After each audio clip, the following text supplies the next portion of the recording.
بسم اللہ الرحمن الرحیم۔ السلام علیکم۔ غامدی صاحب سوالات کا آغاز کرتے ہیں۔ ہم صاحب اس نشست میں اور انشاءاللہ آنے والی چند دوسری نشستوں میں ہم کوشش کریں گے کہ اس موضوع پر آپ سے تفصیلی تبادلہ خیال کریں، اور یہ موضوع ہے واقعہ کربلا۔ اور ہم جانتے ہیں کہ کربلا کی جو داستان ہے وہ محض ایک تاریخی داستان نہیں ہے، بلکہ اس کے کچھ نتائج ہیں جس سے ایک پوری متوازی دینی تعبیر مرتب ہوئی ہے۔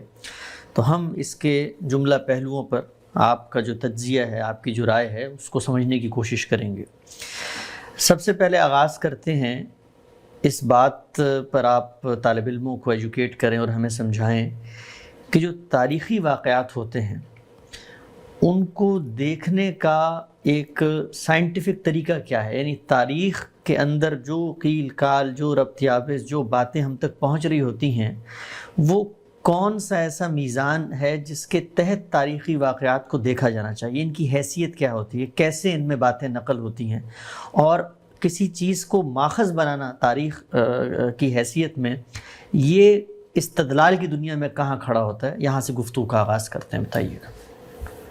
کہ اس دنیا میں جو چیزیں بنائے استدلال بنتی ہیں یا بننی چاہیے وہ چند ہیں۔ یہ سوال اس اعتبار سے بہت اہم ہے کہ ہم لوگ جب گفتگو کرتے ہیں، بحث کرتے ہیں، کتابیں لکھتے ہیں، تو بعض اوقات ایک بہت بڑا کسب تعمیر کر لیتے ہیں، لیکن اس کے نیچے جو بنائے استدلال ہے وہ گویا ہوا ہوتی ہے، پوری عمارت بے بنیاد اٹھا دی جاتی ہے۔ تو بنائے استدلال کیا چیز ہے؟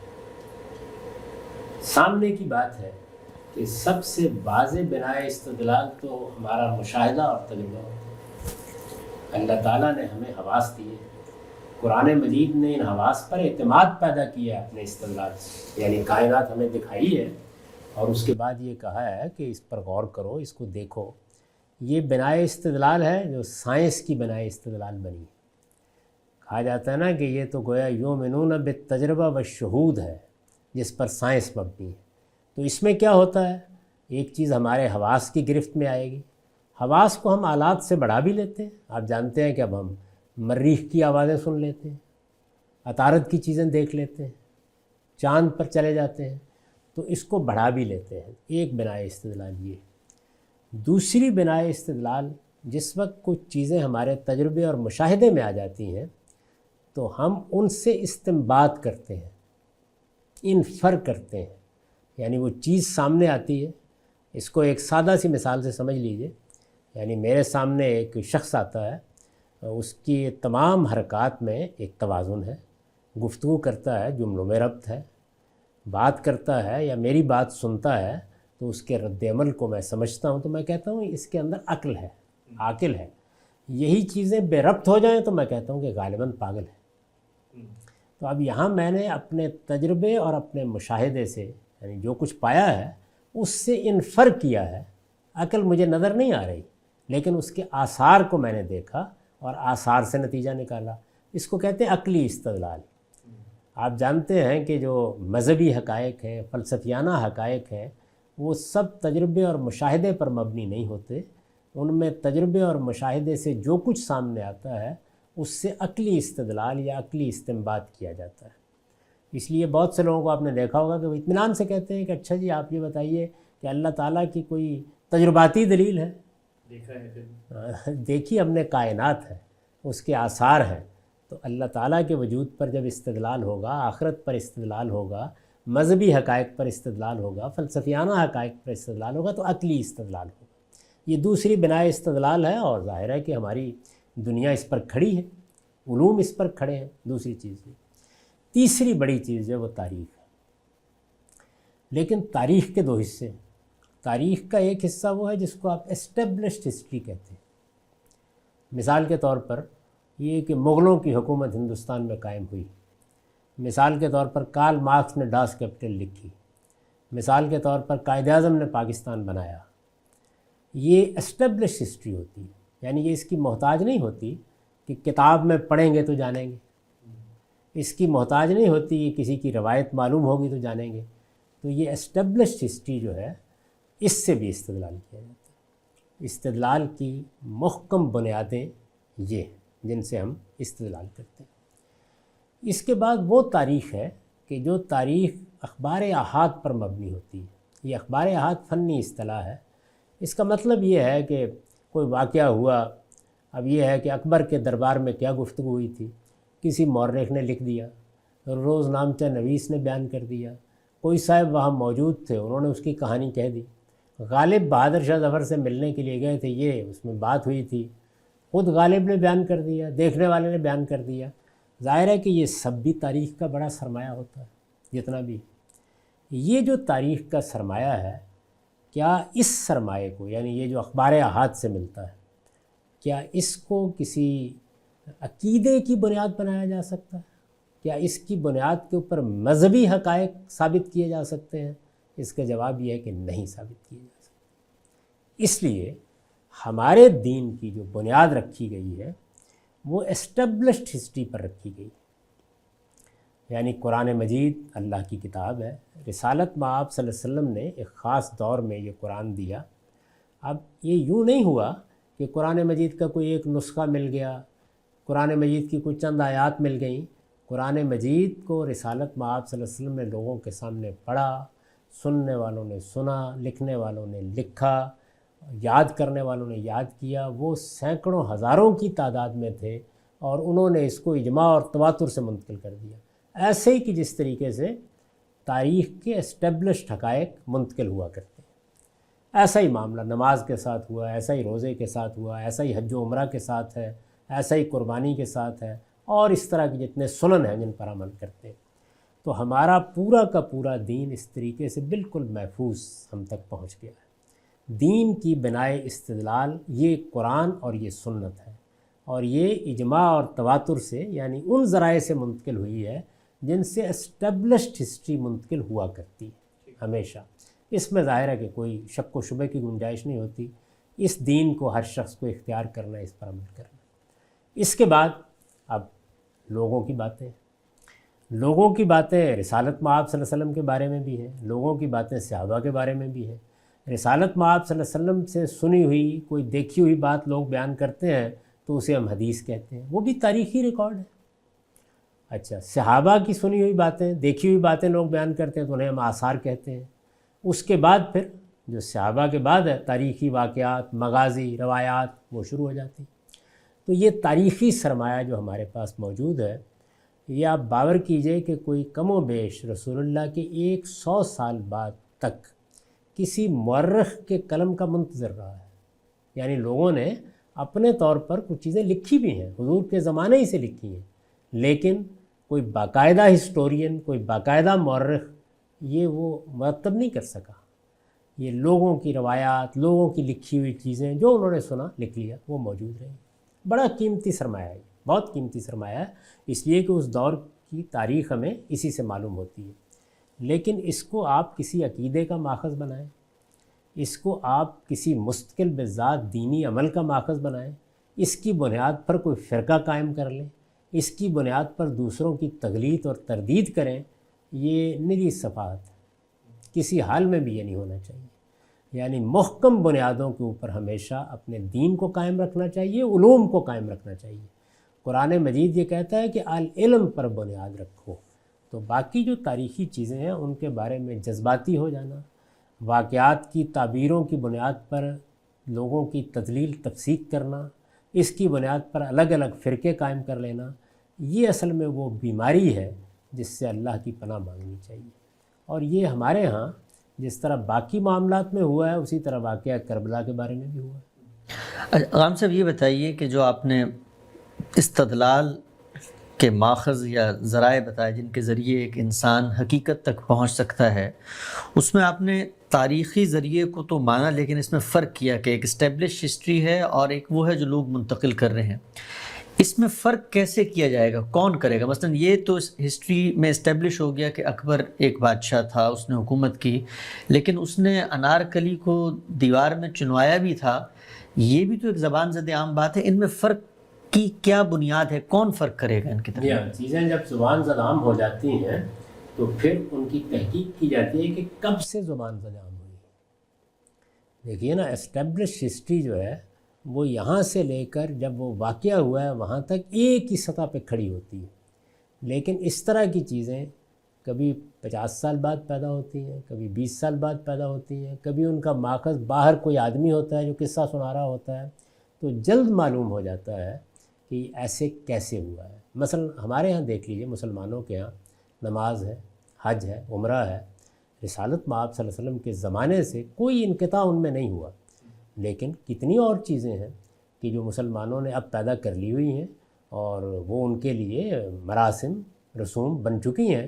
آپ جب ان کی تاریخ کو دیکھتے ہیں تو معلوم ہو جاتا ہے کہ ان کی پیدائش 400 سال پہلے ہو رہی ہے، 500 سال پہلے ہو رہی ہے، اس لیے کہ حضرت مسیح علیہ السلام کے بعد ہم تاریخ کی روشنی میں کھڑے ہیں.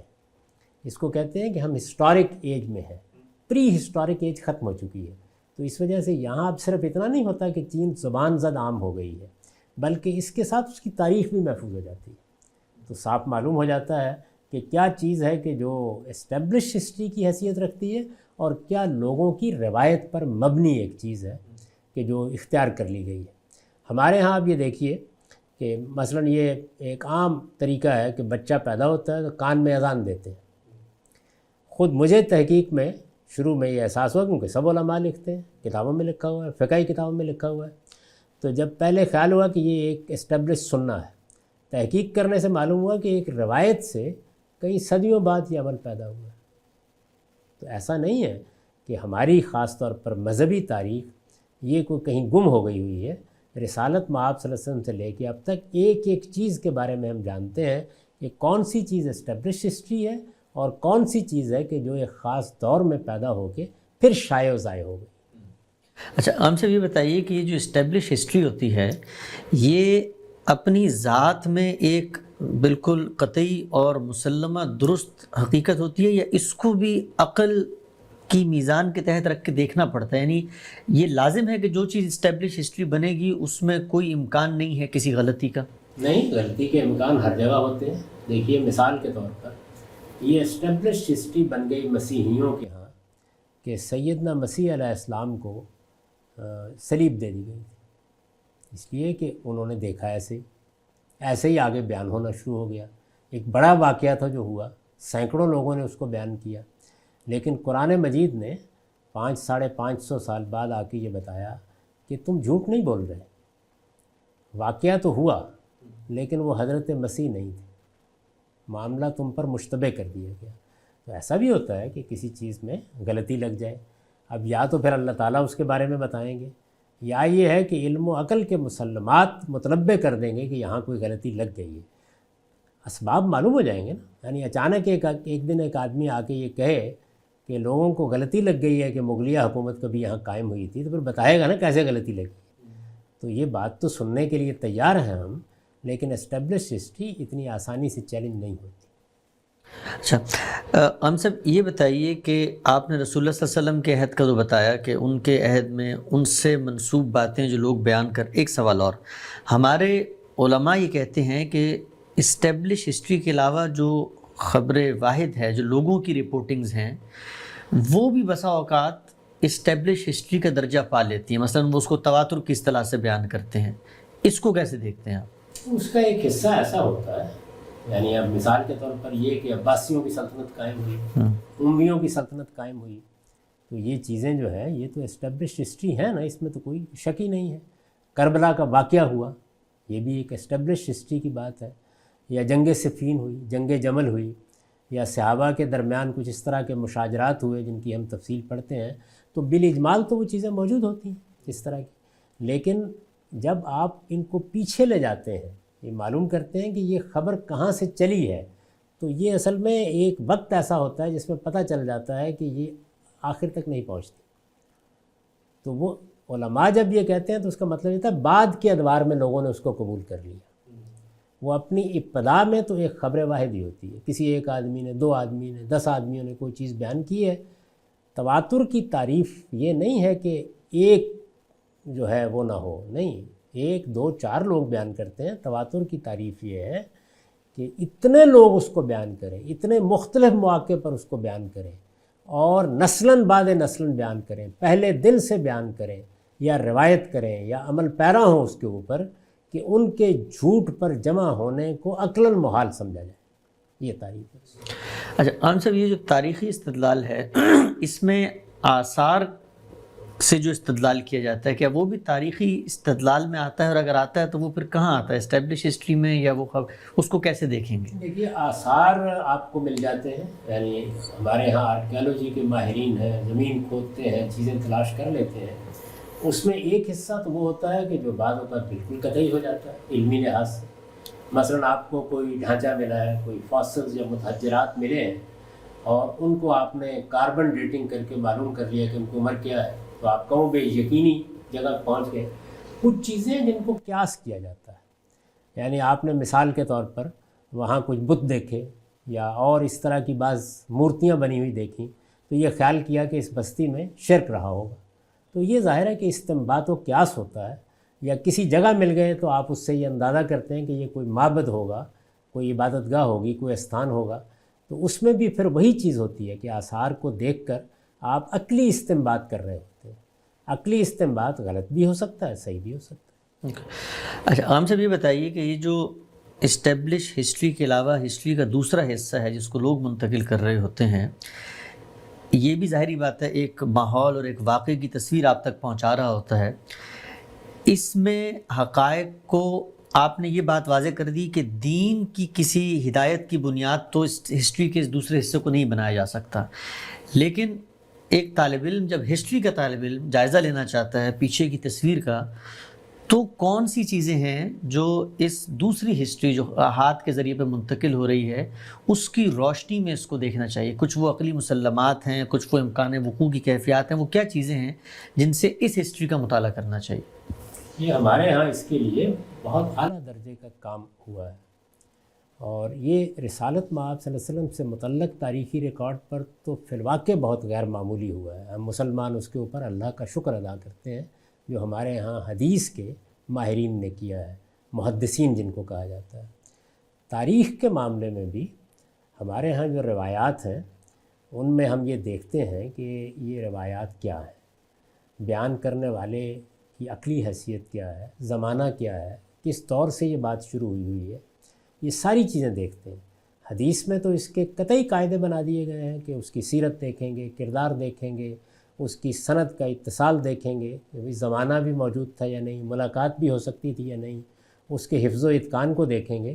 لیکن تاریخی روایات میں بھی ظاہر ہے کہ یہ ساری چیزیں دیکھی جاتی ہیں. کون لوگ بیان کر رہے ہیں؟ ایک آدمی سمرقند میں بیٹھا ہوا ایک واقعہ بیان کر رہا ہے، کیسے مان لیا جائے اس بات کو؟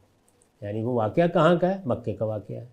پوچھیں گے نا کہ کیا وہ گیا تھا، کسی سے سنا تھا، کوئی حج کرنے گیا تھا اس سے اس نے سنا ہے؟ تو اس طرح کے تمام عقلی سوالات وہاں بھی پیدا ہوتے ہیں.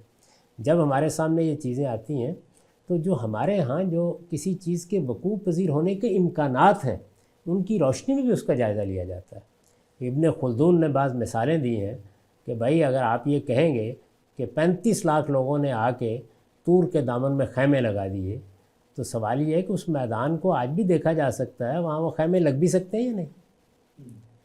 آپ اگر یہ کہیں کہ 25 کروڑ آدمی جو ہیں وہ اس دفعہ حج کے لیے گئے تھے اور انہوں نے جا کے میدان عرفات میں وقوف کیا تھا، تو ظاہر ہے کہ اس کو جانچنے کے لیے ہمارے پاس کچھ علمی عقلی مسلمات ہیں جن کی روشنی میں ہم دیکھ سکتے ہیں کہ اس میدان میں اتنے لوگ آ بھی سکتے ہیں یا نہیں، جا بھی سکتے ہیں یا نہیں. اچھا پھر جو اخبار ہیں ان کی بھی ہم تصدیق کر سکتے ہیں.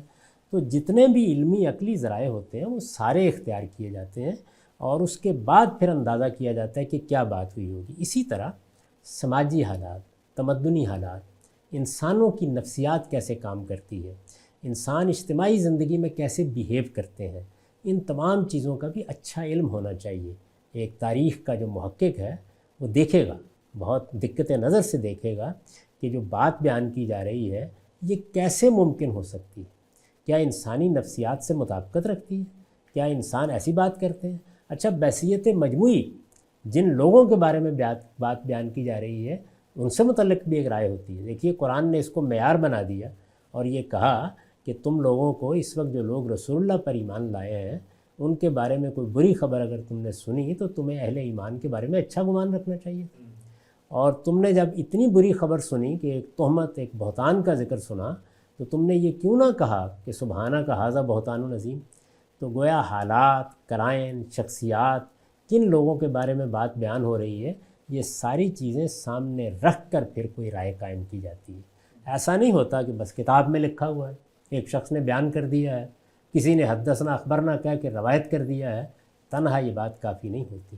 تاریخی حقائق کے معاملے میں یہ ساری، آپ دیکھیے کہ جو رسالت مآب صلی اللہ علیہ وسلم سے متعلق چیزیں ہیں، ان میں بھی صرف یہ اصول محدثین نے قائم نہیں کیا کہ ہم راوی کو دیکھیں گے، یعنی ثقہ ہے، غیر ثقہ ہے، سند متصل ہے، صرف یہی نہیں دیکھیں گے، بلکہ یہ بھی دیکھیں گے کہ جو بات بیان کی گئی ہے وہ قرآن و سنت کے خلاف تو نہیں ہے، علم و عقل کے مسلمات کے خلاف تو نہیں ہے، تو یہ ساری باتیں دیکھنی ضروری ہوتی ہیں۔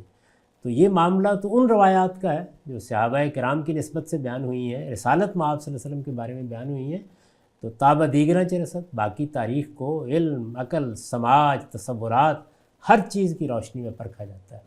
اس کے بعد کسی چیز کے بارے میں بھی آپ زیادہ سے زیادہ یہ کہتے ہیں کہ جو تاریخی مواد ہمارے سامنے ہے یا ہمارے پاس ہے، اس کی بنیاد پر یہ بات قرین قیاس لگتی ہے، قابل قبول لگتی ہے، یعنی اس کے بارے میں بھی حتمی حجت کہہ دینے کا اسلوب نہیں اختیار کرنا چاہیے۔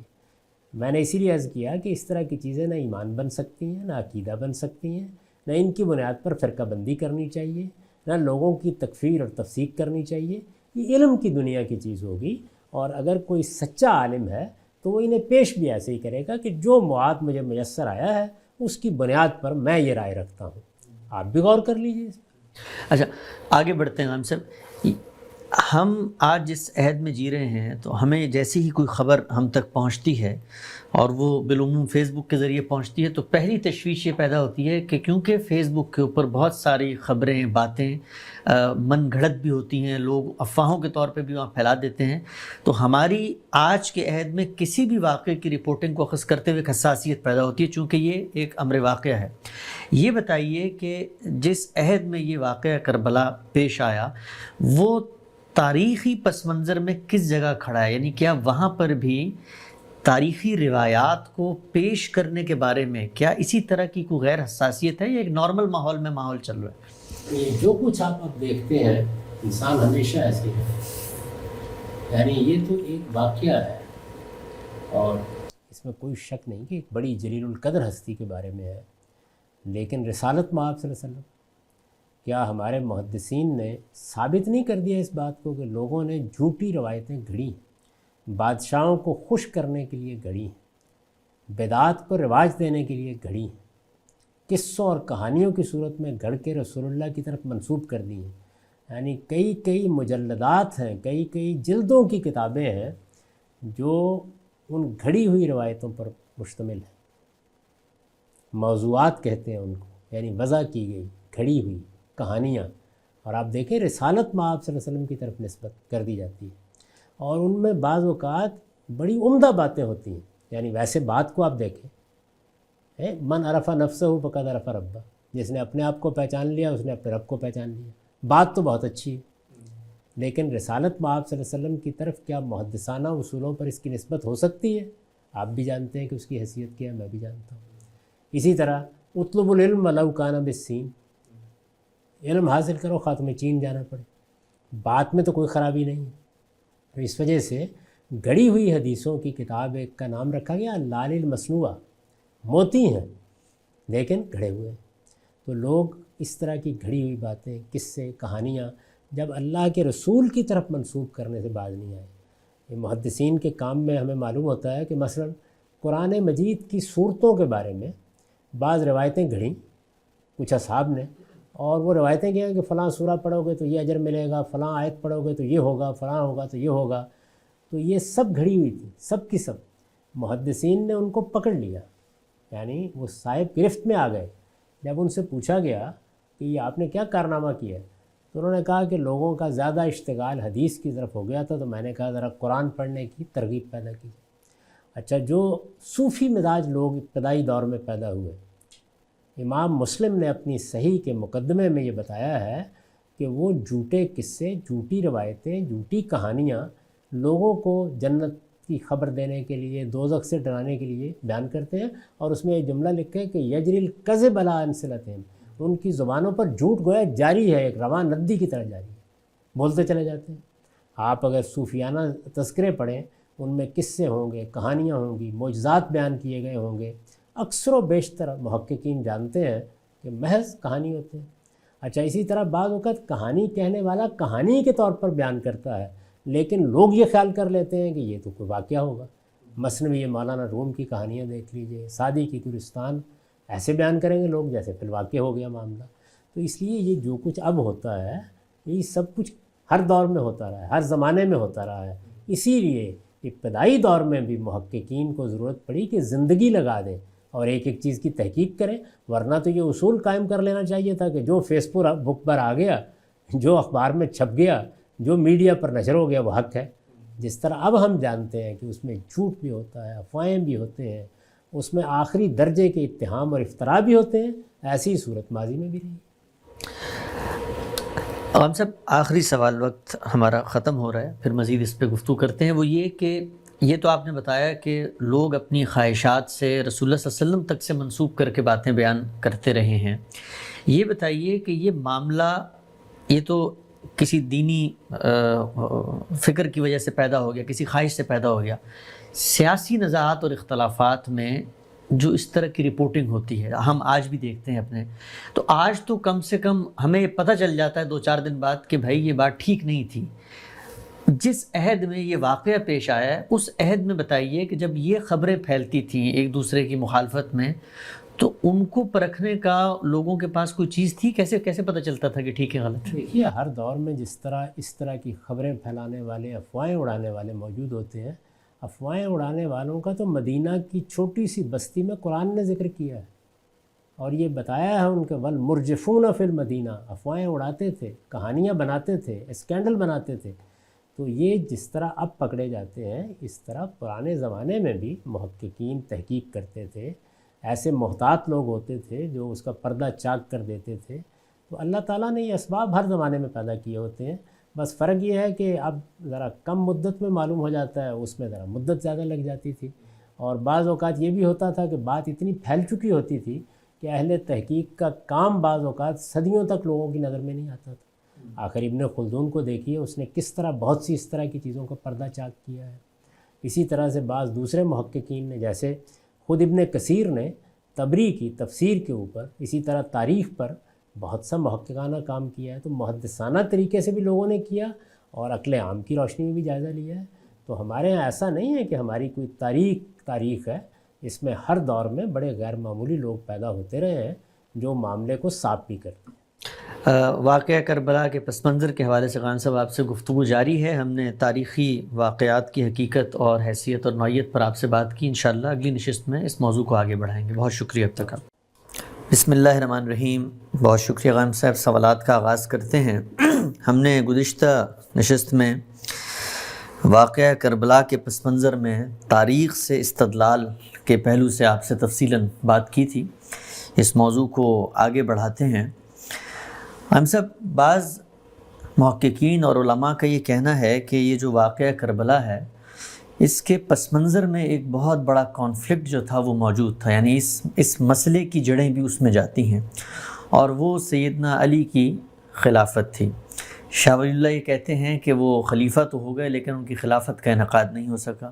ابن تیمیہ بھی منہاج السنہ میں اس سے ملتی جلتی بات کرتے ہیں، اور ہمیں یہ بھی نظر آتا ہے کہ انہی کی خلافت کے مسائل کے اندر جنگیں بھی ہوئی ہیں، جمل ہوئی ہے، صفین ہوئی ہے۔ تو آپ کی کیا رائے ہے کہ یہ جو کانفلکٹ ہے کربلا کا، اس کے پس منظر میں کیا اصلاً وہی کانفلکٹ کار فرما ہے جو سیدنا علی کی خلافت کے قیام کے وقت تھا؟ اہل علم جب ماضی کے واقعات کا تجزیہ کرتے ہیں تو اس میں 2-3 طریقے ہو سکتے ہیں۔ ایک طریقہ تو یہ ہے کہ آپ کا ایک ذوق رجحان ہے، یہ ذوق و رجحان کبھی انسان کے کسی رومان سے پیدا ہوتا ہے، کبھی شخصیات کے تعلق سے پیدا ہوتا ہے، کبھی اپنی تربیت سے پیدا ہوتا ہے، اس کو بنیاد بنا کر وہ واقعات کی ایک توجیہ کر دے۔ دوسرا طریقہ یہ ہے کہ آپ کے پاس جو کچھ بھی رتب و یابس مل گیا ہے اس کی بنیاد پر آپ کوئی رائے قائم کر لیں۔ میں یہ پیچھے عرض کر چکا ہوں کہ ہمارے پاس ایک تو اسٹیبلشڈ ہسٹری ہوتی ہے اور ایک اخبار احاد ہے، لوگ بیان کر رہے ہیں، کوئی کچھ بیان کرتا ہے، کوئی کچھ بیان کرتا ہے۔ تیسرا یہ ہے کہ آپ نے جو کچھ اس وقت ہوا ہے اس کے باب میں وہیں سے بات شروع کر دی، لیکن ایک دقیق ذہن رکھنے والا آدمی چیزوں کو جب دیکھے گا اور خاص طور پر تاریخی چیزوں کا مطالعہ کرے گا تو وہ یہ جاننے کی کوشش کرے گا کہ اس وقت مسائل کیا ہو سکتے ہیں، سماج کہاں کھڑا تھا، معاشرت کہاں کھڑی تھی، پس منظر میں کیا حقائق وجود میں آ چکے تھے، ان سب کا جائزہ لے گا۔ اور واقعہ کربلا کو بھی اگر آپ وہاں سے اٹھا لیں گے اور بس اس واقعے سے بات شروع کر دیں گے تو یہ ان تمام چیزوں کے خلاف ہوگا، یعنی اس کو لازماً اس کے پس منظر میں رکھ کے دیکھنا چاہیے۔ یا تو ہمارے پاس نہایت مستند ذرائع سے خود واقعے کے اندر جو لوگ موجود ہیں ان کی کوئی بات آ جاتی، تحریر کی شکل میں آ جاتی، ان کی کہی ہوئی بات بغیر کسی نزاع کے آ جاتی۔ زبانی روایات ہیں، ہر گروہ بیان کر رہا ہے، تو ضروری ہے کہ وہی بات جو میں نے پچھلی نشست میں عرض کی تھی کہ ہم تاریخ کے مسلمہ حقائق اور سماج کی بدیہی حقیقتوں کی روشنی میں دیکھیں کہ معاملے کی کیا نوعیت ہو سکتی ہے۔ رسالت مآب صلی اللہ علیہ وسلم کے بعد اقتدار کا فیصلہ ہوا، یہ ہمیں معلوم ہے۔ یہ فیصلہ کس اصول پر ہوا؟ تمام روایات کو جمع کریں، کسی کو اس سے اختلاف نہیں ہے کہ سقیفہ بنی ساعدہ میں یہ فیصلہ رسالت مآب صلی اللہ علیہ وسلم کے ایک فیصلے کا حوالہ دے کر ہوا، یعنی جو بنیادی فیصلہ ہے وہ رسالت مآب صلی اللہ علیہ وسلم کے ایک فیصلے کا حوالہ دے کر ہوا۔ اس کو میں نے اپنی کتاب برہان میں پوری تفصیل سے بیان کر دیا ہے اور یہ بتایا ہے کہ دیکھیے وہاں کیا ہوا ہے۔ یعنی رسالت مآب صلی اللہ علیہ وسلم نے جو قرآن کا قائم کردہ اصول ہے امرہم شوری بینہم، اس وقت کی صورتحال پر اس کا اطلاق کیا اور یہ کہا کہ اب میرے بعد ریاست کا نظم، جو حکومت قائم ہو گئی تھی، جو ریاست قائم ہو گئی تھی، اس کا نظم قریش کو منتقل ہو جائے گا۔ ظاہر ہے کہ اس پر یہ سوال پیدا ہوتا ہے کہ کیا یہ آپ نے اپنے قبیلے کی قیادت اور سیادت کا اعلان کر دیا ہے؟ تو رسالت مآب صلی اللہ علیہ وسلم نے اس کی وضاحت فرمائی، اور یہ بخاری میں روایت ہے کہ میں یہ فیصلہ اس لیے کر رہا ہوں کہ الناس تبع لقریش، یعنی لوگ اس سرزمین عرب میں قریش کی قیادت ہی کو تسلیم کرتے ہیں۔ تو قبائلی معاشرے میں جمہوریت کے اصول کا اطلاق کیا گیا ہے۔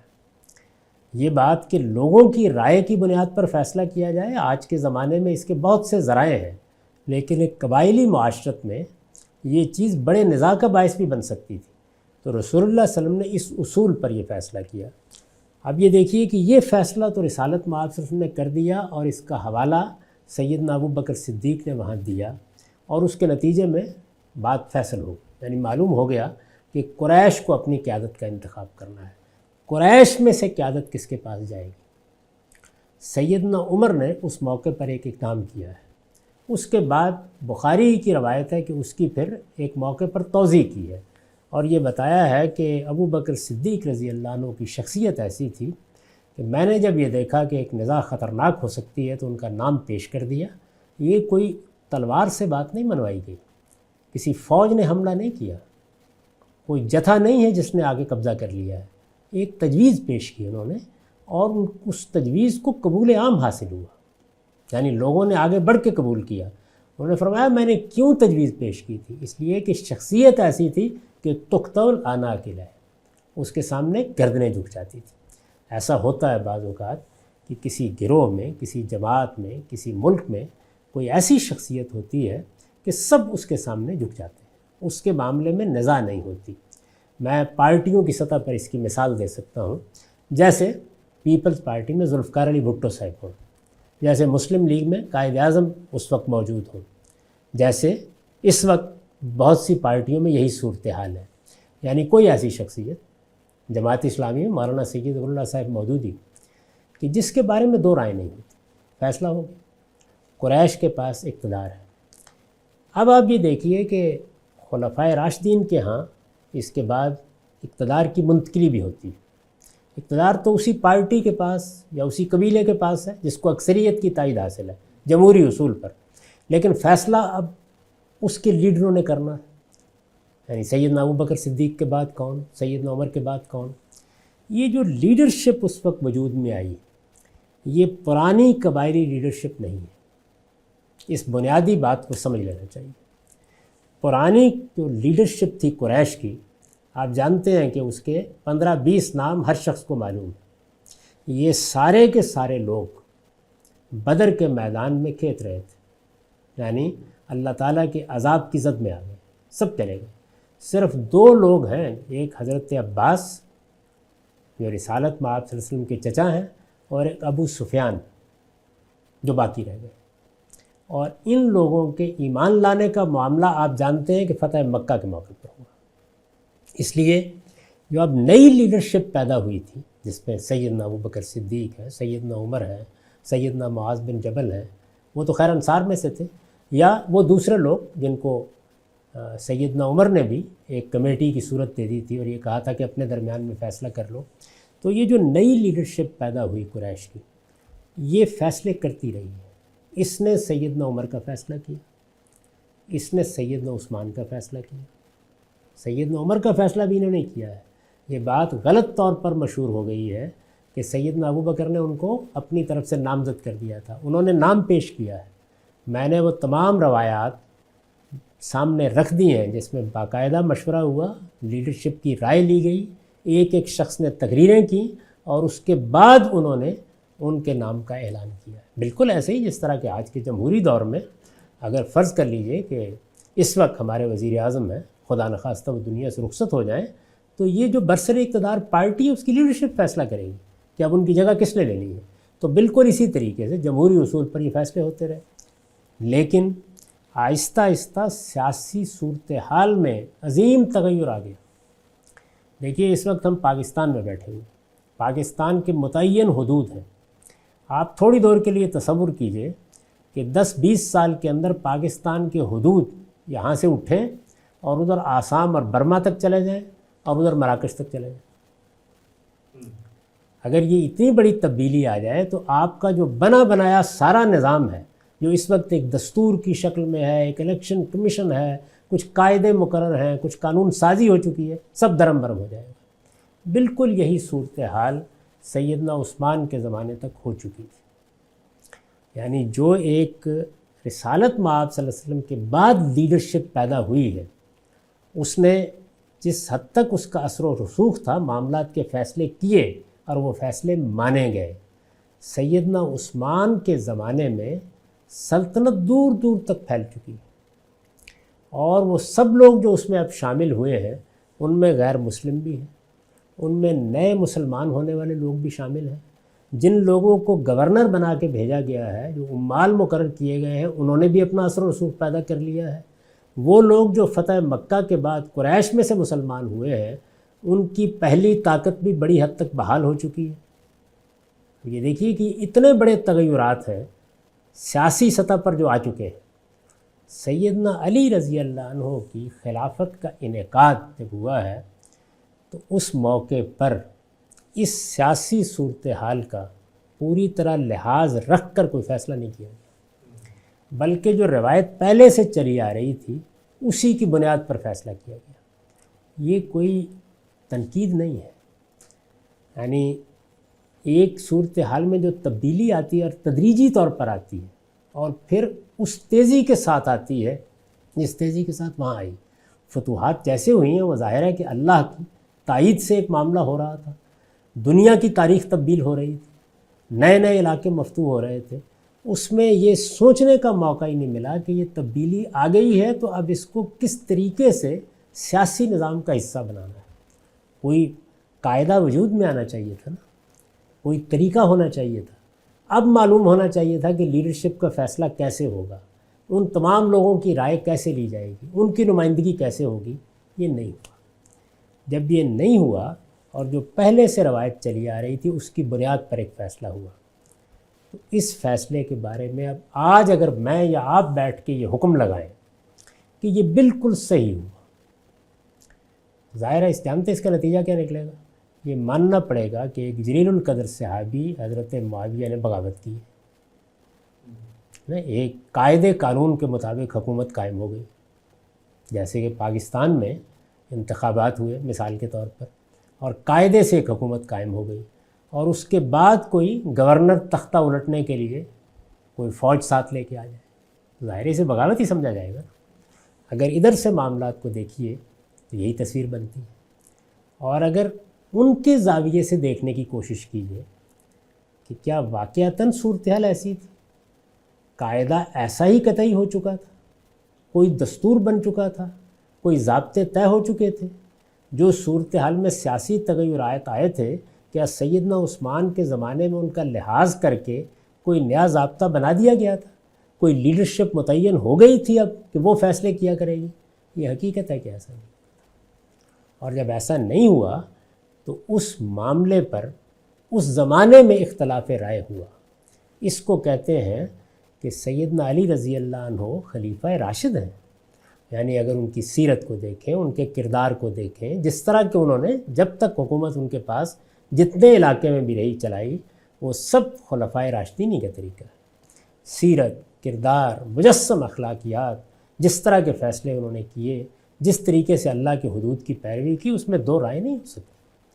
تو یہ محبت اور عقیدت کی نگاہ ہے اور واقعے پر مبنی ہے جو ان کے بارے میں یہی فیصلہ کرے گی۔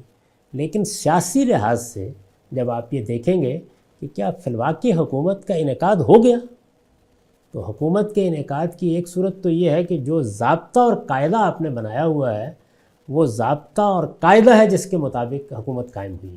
تو آپ کہتے ہیں نا کہ بھئی انتخابات ہو گئے ہیں، حکومت قائم ہو گئی۔ میں مثال دے رہا ہوں، یا یہ طے تھا کہ فلاں لیڈرشپ ہے جو انتخاب کرے گی، اس نے انتخاب کر دیا ہے۔ وہ اپنی تائید میں جو بات کہہ رہے ہیں وہ کہنے کا حق رکھتے ہیں کہ مجھے انہی لوگوں نے منتخب کیا ہے جنہوں نے ابو بکر و عمر کا انتخاب کیا تھا، یعنی جو رہ گئے تھے باقی۔ لیکن اس وقت کی سیاسی صورتحال یہ نہیں تھی۔ یہ ایک واقعہ ہے کہ سیاسی صورتحال یہ نہیں تھی۔ یہاں مسلمہ تاریخ یہی بات بتاتی ہے، یعنی اس کے لیے کوئی انفرادی روایات جاننے کی ضرورت نہیں ہے۔ چنانچہ یہ انعقاد باعث نزاع ہو سکتا ہے۔ دیکھیے میں جو بات کہہ رہا ہوں وہ کیا ہے، آج میں ایک رائے قائم کر سکتا ہوں کہ یہ بالکل درست ہوا، دوسرا آدمی یہ رائے قائم کر سکتا ہے کہ نہیں ہوا، کر سکتا ہے، لیکن اس موقع کے اوپر کیا معاملہ اتنا صاف ہے کہ ہر شخص کو یہ رائے قائم کر لینی چاہیے؟ ایسا نہیں۔ جب ایسا نہیں ہے تو پھر ہمارے لیے وہی تعلیم صحیح ہے کہ ہم دونوں بزرگوں کے بارے میں، سیدنا علی رضی اللہ عنہ کی فضیلت اپنی جگہ، رسالت مآب صلی اللہ علیہ وسلم کے ساتھ ان کا تعلق اپنی جگہ، ان کی سیرت اور ان کے کردار کی بلندی اپنی جگہ، اس میں کوئی دو رائے نہیں ہو سکتی۔ لیکن سیدنا امیر معاویہ کے اقدام کو بھی سراسر غلط قرار دینا ممکن نہیں۔ یعنی جس وقت ایک نزاع کسی صورت پیدا ہو جائے، معاملات مشتبہ ہو جائیں، تو اس میں ہمارے اکابر اہل علم نے جو رویہ اختیار کیا وہی صحیح رویہ ہے کہ ہمیں کف لسان سے کام لینا چاہیے، حتمی فیصلہ صادر کرنے سے اجتناب کرنا چاہیے۔ ایک نزاعی صورتحال پیدا ہو گئی ہے، اس نزاعی صورتحال میں ایک کو اپنے تجزیے کے لحاظ سے حق پر مان کر دوسرے کے بارے میں فیصلہ نہیں سنانا چاہیے۔ مان لینا چاہیے کہ صورتحال اتنی واضح نہیں تھی، جس میں سیدنا علی بھی چونکہ ایک پرانی روایت پر کھڑے ہیں تو یہ حق رکھتے ہیں کہ ایک تعبیر کریں معاملے کی اور یہ کہیں کہ میری خلافت اسی طرح منعقد ہوئی ہے جس طرح کے پہلوں کی ہوئی تھی، اور سیدنا امیر معاویہ بھی بدلی ہوئی صورتحال میں اس سے مختلف رائے قائم کرنے کا حق رکھتے ہیں۔ یعنی ہم نیت اور محرکات کو اگر چھوڑ دیں تو یہ صورتحال ہے۔ اس زمانے میں دیکھ لیں، آپ کے سامنے انتخابات ہوتے ہیں، یہ سوال پیدا ہو جاتا ہے کہ دھاندلی ہوئی ہے یا نہیں ہوئی۔ اس زمانے میں ریڈیو، ٹیلی ویژن، کیمرے لگے ہوئے، سوچیں ذرا تھوڑی دیر کے لیے، اس وقت کوئی دستور پیش کر سکتے ہیں جس کی بنیاد پر آج میں حتمی فیصلہ کر دوں، کوئی لکھا ہوا آئین موجود ہے۔ یعنی ایک سیاسی صورتحال میں قریش کے بارے میں حضور کا فیصلہ ہے، بالکل ٹھیک سمجھ میں آتا ہے، اس کے پیچھے پورے عرب کی تاریخ موجود ہے، اور رسالت مآب صلی اللہ علیہ وسلم کے ذریعے سے جو تبدیلی آئی وہ تبدیلی بھی اس پر مہر تصدیق ثبت کرتی ہے، وہ اسٹیبلش ہسٹری، اس میں کوئی دو رائے نہیں ہو سکتی۔ اس میں جو فیصلے ہوئے اسی وجہ سے مانے گئے، قبول کیے گئے، اور کن لوگوں نے فیصلے کیے؟ اس نئی لیڈرشپ نے جو پیدا ہوئی تھی۔ لیکن کیا وہ نئی لیڈرشپ ابدی ہو گئی تھی؟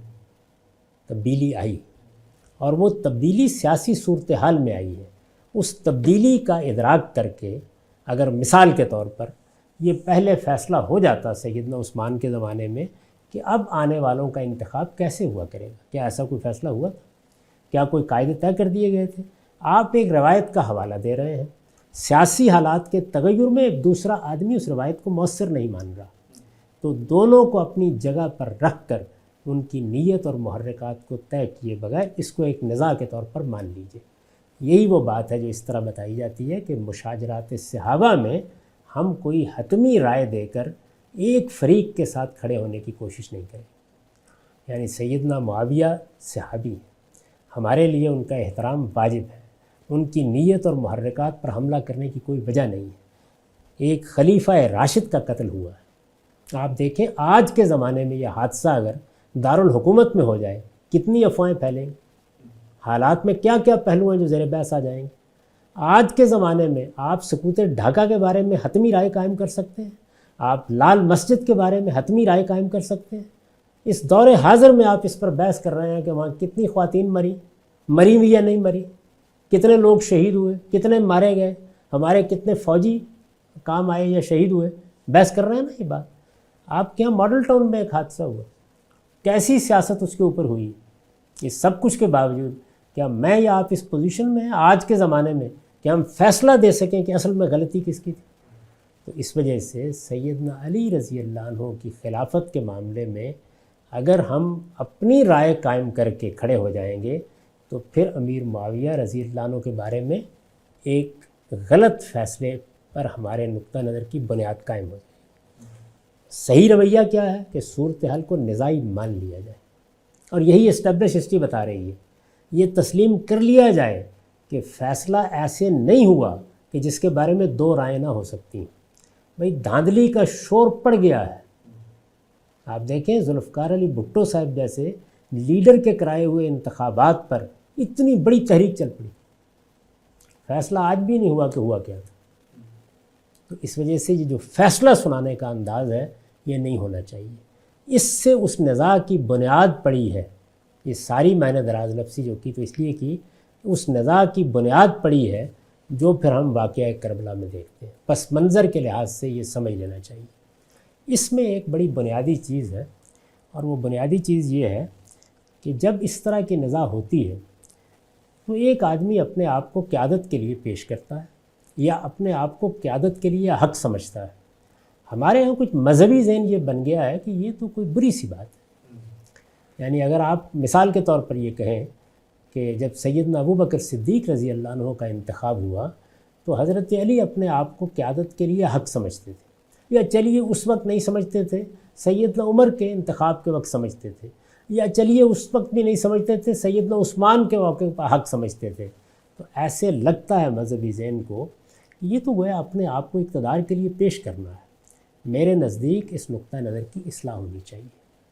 یہ ایک آدمی کے اندر اللہ تعالیٰ نے ایک پوٹینشل رکھا ہوتا ہے، بالقوہ کچھ صلاحیتیں رکھی ہوتی ہیں، تو کیا ان صلاحیتوں کو نشو و نما دینا، ان کے لحاظ سے تیاری کرنا، ان کی تربیت کرنا، ان کی بنیاد پر اپنی جگہ سوسائٹی میں بنانا، یہ ممنوعات دین میں سے کوئی اخلاقی قباحت ہے اس میں؟ آپ کے ہاں جتنے بھی باصلاحیت لوگ پیدا ہوتے ہیں، وہ عالم بننا چاہتے ہیں، وہ کسی معاملے پہ تحقیق کرنا چاہتے ہیں، وہ سول سروس میں جانا چاہتے ہیں، آپ نے کبھی ان کی مذمت کی ہے؟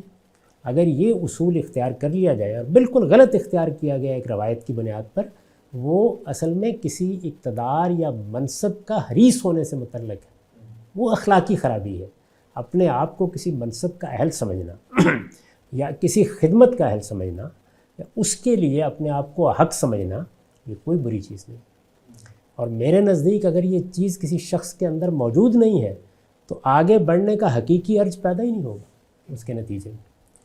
تو جن لوگوں کو اللہ تعالیٰ نے سیادت اور قیادت کے لیے پیدا کیا ہوتا ہے، یہ بھی ایک صلاحیت ہے، جیسے علم کے لیے پیدا کیا ہے، شعر کے لیے پیدا کیا ہے۔ اب ایک شاعر ہے، اعلیٰ درجے کا شاعر ہے، اپنی نظمیں غزلیں سنائے گا نہیں جا کے؟ کیا علامہ اقبال نہیں سناتے تھے؟ کیا غالب مشاعرے میں جا کے نہیں پڑھتے تھے؟ یہ اپنے آپ کو پیش کرنا ہے۔ تو دیکھیے بات یہ ہے کہ اگر سیدنا علی رضی اللہ عنہ ہو یا کوئی اور ہو، جلیل القدر صحابہ میں سے، ان میں سے کوئی اپنے آپ کو حق سمجھتا ہے کہ میں بہتر خدمت کر سکتا ہوں، تو میرے نزدیک یہ کسی لحاظ سے بھی کوئی دوسرے درجے کا معاملہ نہیں، کسی لحاظ سے نہیں۔ سیدنا عبداللہ بن عمر نے اگر اپنے بارے میں یہ خیال کیا کہ میں اس کے لیے موضوع نہیں، تو یہ بھی کمال دیانت تقویٰ ہے۔ اور اگر کوئی شخص دیانتداری کے ساتھ یہ سمجھتا ہے کہ میں اس کے لیے حق ہوں، لیکن کوئی خلاف قانون کام نہیں کرتا، کوئی خلاف آئین کام نہیں کرتا، کوئی خلاف دستور کام نہیں کرتا، عالمگیر اخلاقیات کی پیروی کرتا ہے، اللہ کے دین کی قائم کردہ اخلاقیات کی پیروی کرتا ہے، تو محض یہ بات کہ وہ اپنے آپ کو حق سمجھتا ہے یا یہ خیال کرتا ہے کہ ذمہ داری مجھے ملنی چاہیے تھی، یا اس کے لیے اپنے کسی خیال کا اظہار کرتا ہے، تو یہ کسی طرح بھی کوئی دوسرے درجے کی چیز نہیں ہے، بلکہ معاشرے کے اندر اسی طرح کے حوصلہ مند لوگ ہیں جو لیڈرشپ کرتے ہیں، قیادت کرتے ہیں، یہی لوگ ہیں جن کے ذریعے سے سیاسی جماعتیں وجود میں آتی ہیں، سیاسی گروہ وجود میں آتے ہیں، اجتماعی نظم پیدا ہوتے ہیں، بڑے کاموں کی بنا پڑتی ہے۔ یہ چیز جو اللہ تعالیٰ نے انسان کے اندر رکھی ہے، اس کو مذہبی ذہن اس طرح قبول نہیں کرتا۔ تو اس لیے سیدنا علی رضی اللہ عنہ اگر ایسا سمجھتے تھے تو یہ ان کے خلیفہ راشد ہونے میں معنی نہیں ہے۔ آپ یہ دیکھیے کہ کیا اسٹیبلش ہسٹری میں ان کی طرف سے کسی بغاوت کے آثار آپ کو ملتے ہیں؟ کیا عدم تعاون کی کوئی چیز ملتی ہے؟ کسی جگہ بتا دیجیے۔ سیدنا ابوبکر صدیق کے زمانے میں، سیدنا عمر کے زمانے میں، سیدنا عثمان کے زمانے میں، یعنی آخری درجے میں احکام کے پیرو، ذمہ داری دی گئی ہے اس کو ادا کرنے کے لیے تیار، الدین و النصیحہ کا شاندار نمونہ۔ سیدنا عمر جیسا شخص جب باہر جانے کے لیے تیار ہو گیا ہے، اقتدار کے کسی حریث کے لیے تو بڑا آسان موقع تھا کہ یہ جائیں باہر، اتنی بڑی شخصیت ہے، قبضہ کر لیں گے۔ نہیں، وہ یہ کہتے ہیں کہ نہیں، آپ ہی کو اس چکی کو چلانا ہے۔ تو میں نے پوری کی پوری تاریخ میں دیکھی، روایات میں بہت کچھ اختلافات ہوتے ہیں، لیکن وہ تاریخ جو اسٹیبلش ہسٹری ہے اس میں ایک نہایت شاندار سیرت، ایک وہ سیرت ہے جو رسالت مآب صلی اللہ علیہ وسلم کے ساتھ ہے، وہ ایک صحبت کی سیرت ہے، ساتھ دینے کا ایک عمل ہے، وہ بھی کمال پر ہے۔ پھر خلفائے راشدین کے ساتھ تعاون کی ایک اسٹیبلش تاریخ ہے جس میں دو رائے نہیں ہو سکتی، وہ بھی بہترین نمونہ ہے۔ یعنی کہا جا سکتا ہے کہ اس کو ایک ایسے شخص کی طرف سے جو لیڈرشپ کے خصائص رکھتا ہے، جو لیڈرشپ کر سکتا ہے، جس کے پیچھے لوگ آ سکتے ہیں، جو اپنے آپ کو حق سمجھتا ہے کہ وہ ذمہ داری، اس کی طرف سے کمال معاونت کا اظہار ہے۔ کوئی اس سے آگے اخلاقی تقاضا نہیں ہو سکتا جس کو انہوں نے پورا نہیں کیا۔ اس کے بعد انہوں نے ایک موقع پہ اقتدار سنبھالا ہے، پرانی روایت کے مطابق سنبھالا ہے۔ اس میں بھی آپ نہ ان کی نیت پر کوئی بات کر سکتے ہیں، نہ محرکات پر، لیکن صورتحال اب اس طرح واضح نہیں ہے جس طرح کہ ابو بکر عمر کے زمانے میں رضی اللہ عنہما واضح ہے، چنانچہ نزاع پیدا ہوئی ہے۔ اور نزاع کے معاملے میں جو تعلیم ہمیں دی گئی ہے، وہ تعلیم یہ ہے کہ اس کو صورتحال کے اندر رکھ کر دیکھیے، کیا نزاع کے امکانات، ایک تو یہ نا کہ کسی آدمی نے اچھی بڑی صورتحال تھی نزاع بنا دیا، نہیں، ایسا نہیں ہے۔ خلیفہ راشد کو شہید کر دیا گیا ہے، مظلومانہ شہید کر دیا گیا ہے، اس میں تو کوئی دو رائے نہیں ہے، کسی قصور اور گناہ کے بغیر شہید کر دیا گیا ہے۔ جو ان کی فرد قرارداد جرم بیان کی جاتی ہے، وہ واقعہ یہ ہے کہ وہ اس قابل بھی نہیں ہے کہ اس کا ذکر کیا جائے، لیکن اتنا بڑا حادثہ ہو گیا ہے۔ اس کے بعد سیدنا علی رضی اللہ عنہ پرانی ٹریڈیشن کے مطابق ان لوگوں کی بنیاد پر بیعت لیتے ہیں۔ آپ چھوڑ دیجیے ان روایات کو جو یہ کہتی ہیں کہ انہوں نے کوئی جبر کیا یا اس طرح کا معاملہ ہوا، کیونکہ روایات کی ایک پوری دنیا اس میں ہر طرح کا رتب و یابس ہوتا ہے، ان کے اپنے موقف کو لے لیں اسی روایت پر، لیکن وہ روایت اب سیاسی لحاظ سے استحکام نہیں رکھتی۔ ٹھیک، یہ ایک بالکل واقعہ ہے۔ اس لیے جب یہ واقعہ ہے تو ایک نزاعی صورتحال کے دوسرے فریق کے بارے میں مجھے یا آپ کو کوئی حق نہیں ہے کہ ہم اس کی نیت طے کریں، اس کے محرکات طے کریں۔ اس طرح کی صورتحال میں گرد اتنی اڑتی ہے، میں نے آپ کو آج کی مثالیں دی ہیں کہ دو رائے ہو سکتی ہیں، اور جب دو رائے ہو سکتی ہیں تو دو طرح کے اقدامات بھی ہو سکتے ہیں۔ اس لیے میں اس موقع کے اوپر دونوں کو بری ٹھہراتا ہوں، یعنی نیت اور محرکات پر کوئی حملہ نہیں۔ جب یہ صورتحال پیدا ہو جائے گی تو ہر آدمی اپنے موقف کے لحاظ سے اقدام بھی کرے گا، اس میں بعض اوقات بڑے سے بڑا اقدام کرنا۔ جو شخص ایک قدیم روایت کی بنیاد پر اپنے آپ کو خلیفہ سمجھتا ہے وہ دفاع کرے گا نا جب اس پر حملہ کیا جائے گا، اور جو نہیں سمجھتے وہ اس کو معزول کرنے، اس جگہ سے ہٹانے، یا ان کے نزدیک اگر کوئی غلطی ہو رہی ہے تو اس کی اصلاح کی کوشش کریں گے۔ ایک قبائلی تمدن میں اگر کوئی دستور موجود نہیں ہے، اگر کوئی قاعدہ طے نہیں ہے، کوئی دستاویز بن گئی تھی، کوئی قاعدہ ہو گیا تھا، کوئی الیکشن کمیشن موجود تھا، کوئی طریقے طے کر لیے گئے تھے، یعنی ایک قبائلی مزاج کے فیصلے جو ہو رہے تھے، ان فیصلوں میں نزاع متصور ہے، ہو سکتا ہے۔ جب نزاع متصور ہے تو وہی رویہ صحیح ہے کہ ہم اس میں کسی کی نیت اور محرکات کے بارے میں بات نہیں کریں گے، کسی پر تان و تشنیع نہیں کریں گے، بلکہ یہی کہیں گے کہ ایک نزاعی صورتحال میں دونوں نے جس چیز کو اپنے لحاظ سے صحیح سمجھا، اس کے لحاظ سے اقدامات کیے، بدقسمتی سے اس کے نتیجے میں ایک بڑا فتنہ پیدا ہوا۔ اور پھر اس کو یاد کر لیجئے کہ اگر یہ خاندان اس میں اپنے آپ کو حق سمجھتا ہے تو سیدنا علی بھی اگر اقدام کر رہے ہیں تو اس پر کوئی تان نہیں کیا جا سکتا، اور ان کے بعد کے لوگ بھی اگر کر رہے ہیں تو کوئی تان نہیں کیا جا سکتا۔ اس کی وجہ یہ ہے کہ محض یہ بنیاد کہ فلاں فلاں کا بیٹا ہے، تو ذرا آج کے زمانے کی جمہوریت میں دیکھ لیجیے، یعنی کیا پیپلز پارٹی کے اندر سب سے زیادہ تقوی کے لحاظ سے اور سیرت و کردار کے لحاظ سے اور علم و دانش کے لحاظ سے بلاول ہی سب سے برتر ہے؟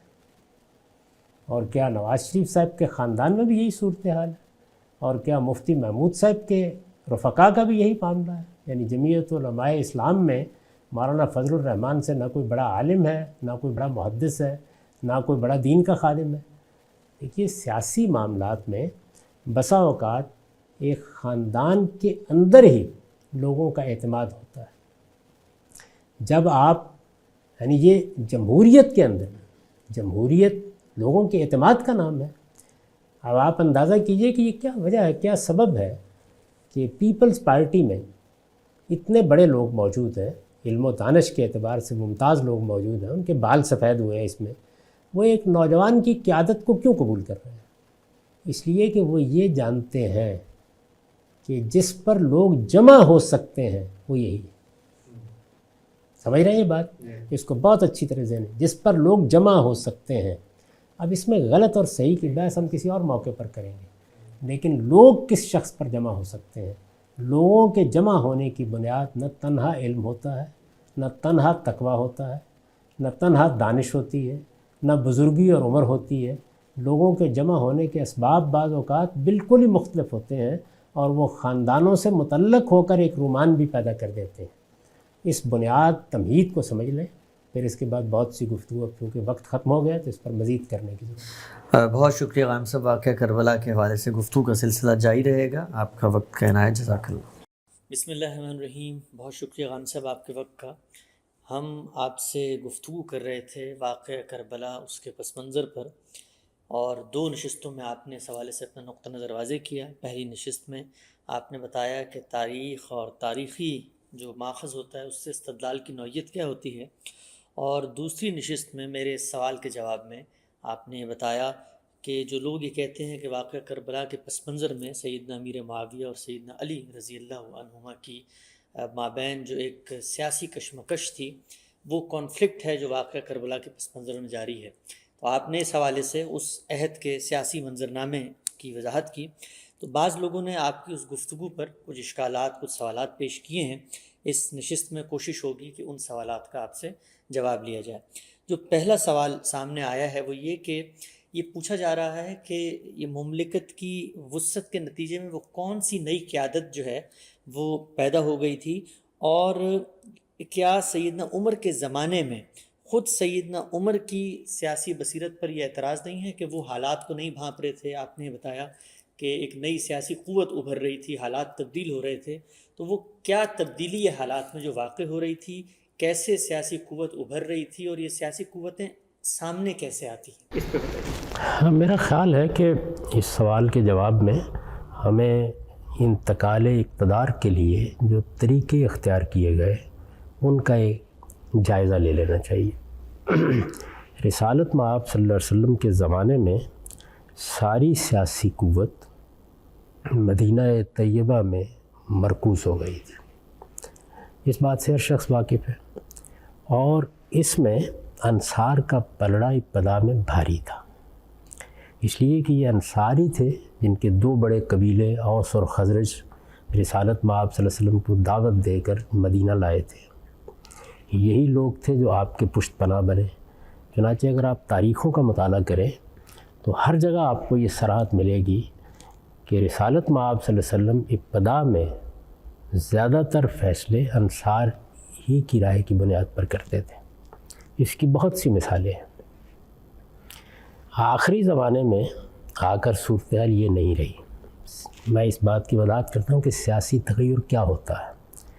یعنی اگر مسلمانوں کی جو ریاست رسالت مآب صلی اللہ علیہ وسلم کی قیادت میں قائم ہوئی تھی وہ یثرب تک یا یثرب کی گرد و نواح تک محدود رہتی تو اقتدار شاید انصار کو منتقل کر دیا جاتا، اس لیے کہ وہاں سیاسی عصبیت انہی کو حاصل تھی۔ انہی کے دو بڑے قبائل تھے جو رسالت مآب صلی اللہ علیہ وسلم کی پشت پناہی کر رہے تھے، کرتے رہے تھے، لیکن یہ آپ جانتے ہیں کہ ایسا نہیں ہوا۔ یعنی آہستہ آہستہ پورا جزیرہ نما عرب مفتوح ہو گیا۔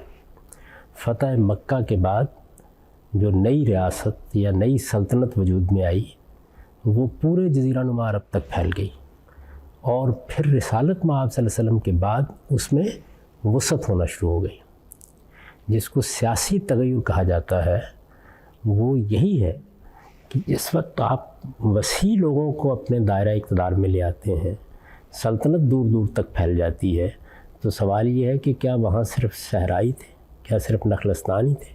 انسان ہوں گے نا۔ میں اس تغیر کی ایک مثال قرآن مجید سے آپ کو دیتا ہوں۔ قرآن مجید نے یہ بیان کیا ہے کہ سچے اہل ایمان کے لیے اللہ تعالیٰ کی طرف سے ضابطہ یہ ہے کہ ان کے ایک آدمی 10 پر غلبہ پالے گا اگر وہ ثابت قدم ہوں گے، ان میں سچا ایمان ہوگا، وہ غلبہ پالیں گے۔ آپ یہ دیکھیے کہ یہ آیت کہاں ہے؟ سورہ انفال کے آخر میں ہے۔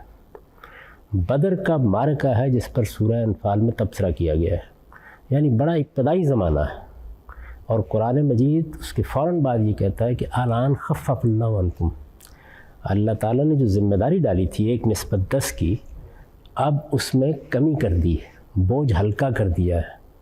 کیا سبب ہے اس کا؟ علم ان فیکم ضعفا، اس لیے کہ اللہ تعالیٰ نے یہ جان لیا ہے کہ تمہارے اندر اب وہ قوت نہیں رہی۔ وہ کون سی قوت ہے جو کم ہوئی؟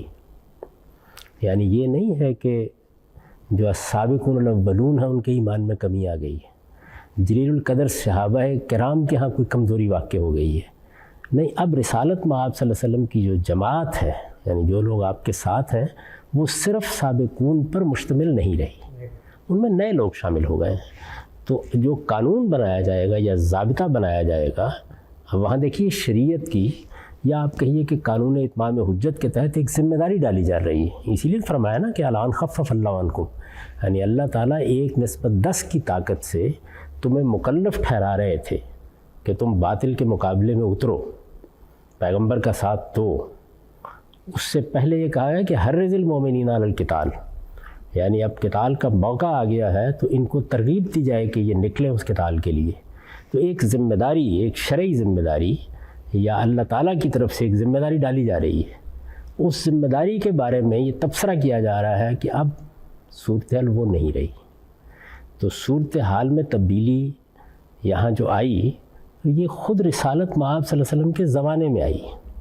نئے لوگ شامل ہو گئے ہیں، اور نئے لوگوں کے ہاں بحثیت مجموعی ایمان کی، تقوی کی، اللہ پر اعتماد کی وہ طاقت نہیں ہے جو طاقت جلیل القدر صحابہ کرام میں ہے، جو السابقون الاولون میں ہے، جو معرکہ بدر میں اترنے والوں میں تھی۔ اس لیے اللہ تعالیٰ نے بوجھ ہلکا کر دیا۔ آپ ذرا یہ دیکھیے کہ مدینہ تک میں نے عرض کیا کہ سیاسی قوت کا ارتکاز انصار میں ہے۔ جب سلطنت پھیل گئی ہے تو رسالت مآب صلی اللہ علیہ وسلم کی نسبت سے یہ بات تاریخوں میں نقل ہوئی ہے کہ آپ نے انصار کو بلا کر اور مہاجرین کو بھی، آخری زمانے میں ظاہر ہے یہ ہوا ہوگا، یہ فرمایا کہ میرے بعد اقتدار قریش کو منتقل ہو جائے گا۔ میں اس لیے اس کا حوالہ دے رہا ہوں کہ سقیفہ بنی ساعدہ میں اسی بنیاد پر فیصلہ ہوا ہے۔ یعنی وہاں جب لوگ جمع ہوئے ہیں تو فیصلے کی بنیاد کیا تھی؟ تاریخی واقعات میں اس وقت نہیں جا رہا. لوگ جمع ہو گئے, سیدنا ابوبکر صدیق بھی وہاں چلے گئے, سیدنا عمر بھی چلے گئے. وہاں پر سیدنا ابوبکر صدیق نے جو تقریر کی ہے اور جس کے بعد فیصلہ ہو گیا, اس میں اسی واقعے کا حوالہ دیا ہے. یعنی رسالت میں آپ صلی اللہ علیہ وسلم نے فرمایا کہ میرے بعد قریش کو اقتدار منتقل ہو جائے گا. سوال یہ ہے کہ قریش کو کس اصول پر منتقل ہوگا؟ کیا اس اصول کے اوپر منتقل ہوگا کہ وہ رسالت میں آپ صلی اللہ علیہ وسلم کا قبیلہ ہے؟ آپ نے اس کا جواب دیا ہے اور یہ کہا کہ الناس تبع لقریش فی ھذا الشان. اس معاملے میں لوگ قریش کے پیرو ہیں, یعنی قریش کو لیڈرشپ حاصل ہے. مسلمہم لمسلمہم و کافرہم لکافرہم, یعنی وہ جو ایک سیاسی عصبیت ہوتی ہے وہ پورے جزیرہ نما عرب میں. تبدیلی کیا آئی ہے؟ تبدیلی یہ آئی ہے کہ ریاست جو کچھ بھی اس زمانے کی ریاست ہے, ظاہر ہے کہ ایک قبائلی تمدن میں ایک ریاست ابھر رہی ہے, تو جو کچھ بھی وہ ریاست ہے وہ مدینے کے حدود یا یثرب کے حدود یا یثرب کے نواح تک محدود نہیں رہی. وہ چونکہ اب پورے جزیرہ نما عرب تک وسیع ہو گئی ہے, تو اب جو سیاسی تغیر آ گیا ہے اس کے لحاظ سے فیصلہ ہوگا نا. وہ سیاسی تغیر کیا آیا؟ اب پورے عرب کے لیے قیادت کا فیصلہ کرنا ہے.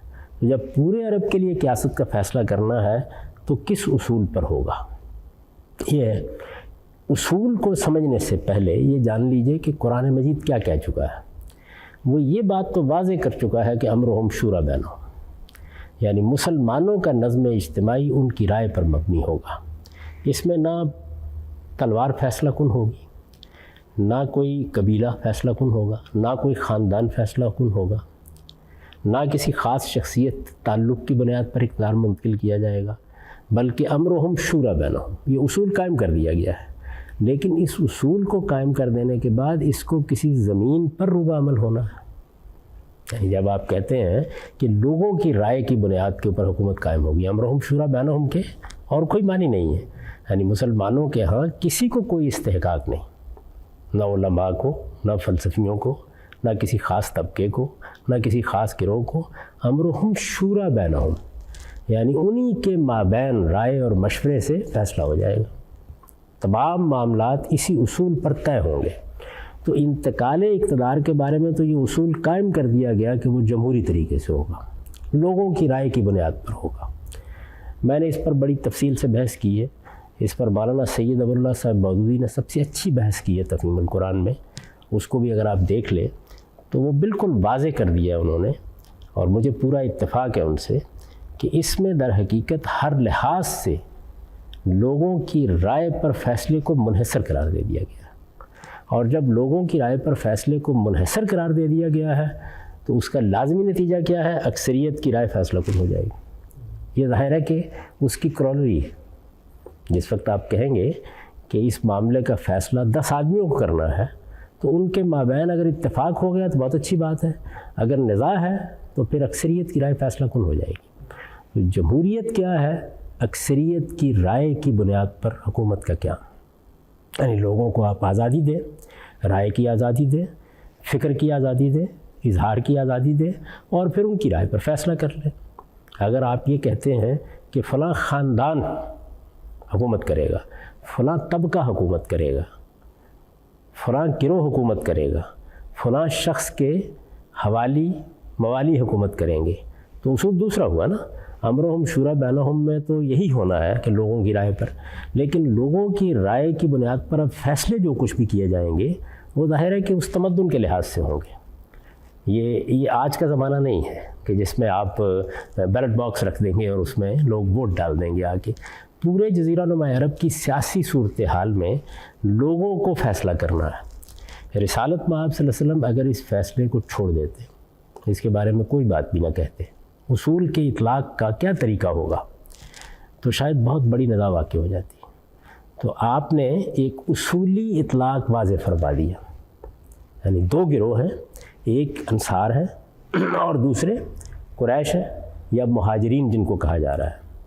گویا اس زمانے میں جس طرح آج ہم کہتے ہیں نا کہ ہمارے ملک میں 3 بڑی سیاسی جماعتیں ہیں, تو گویا 2 بڑی سیاسی قوتیں موجود ہیں.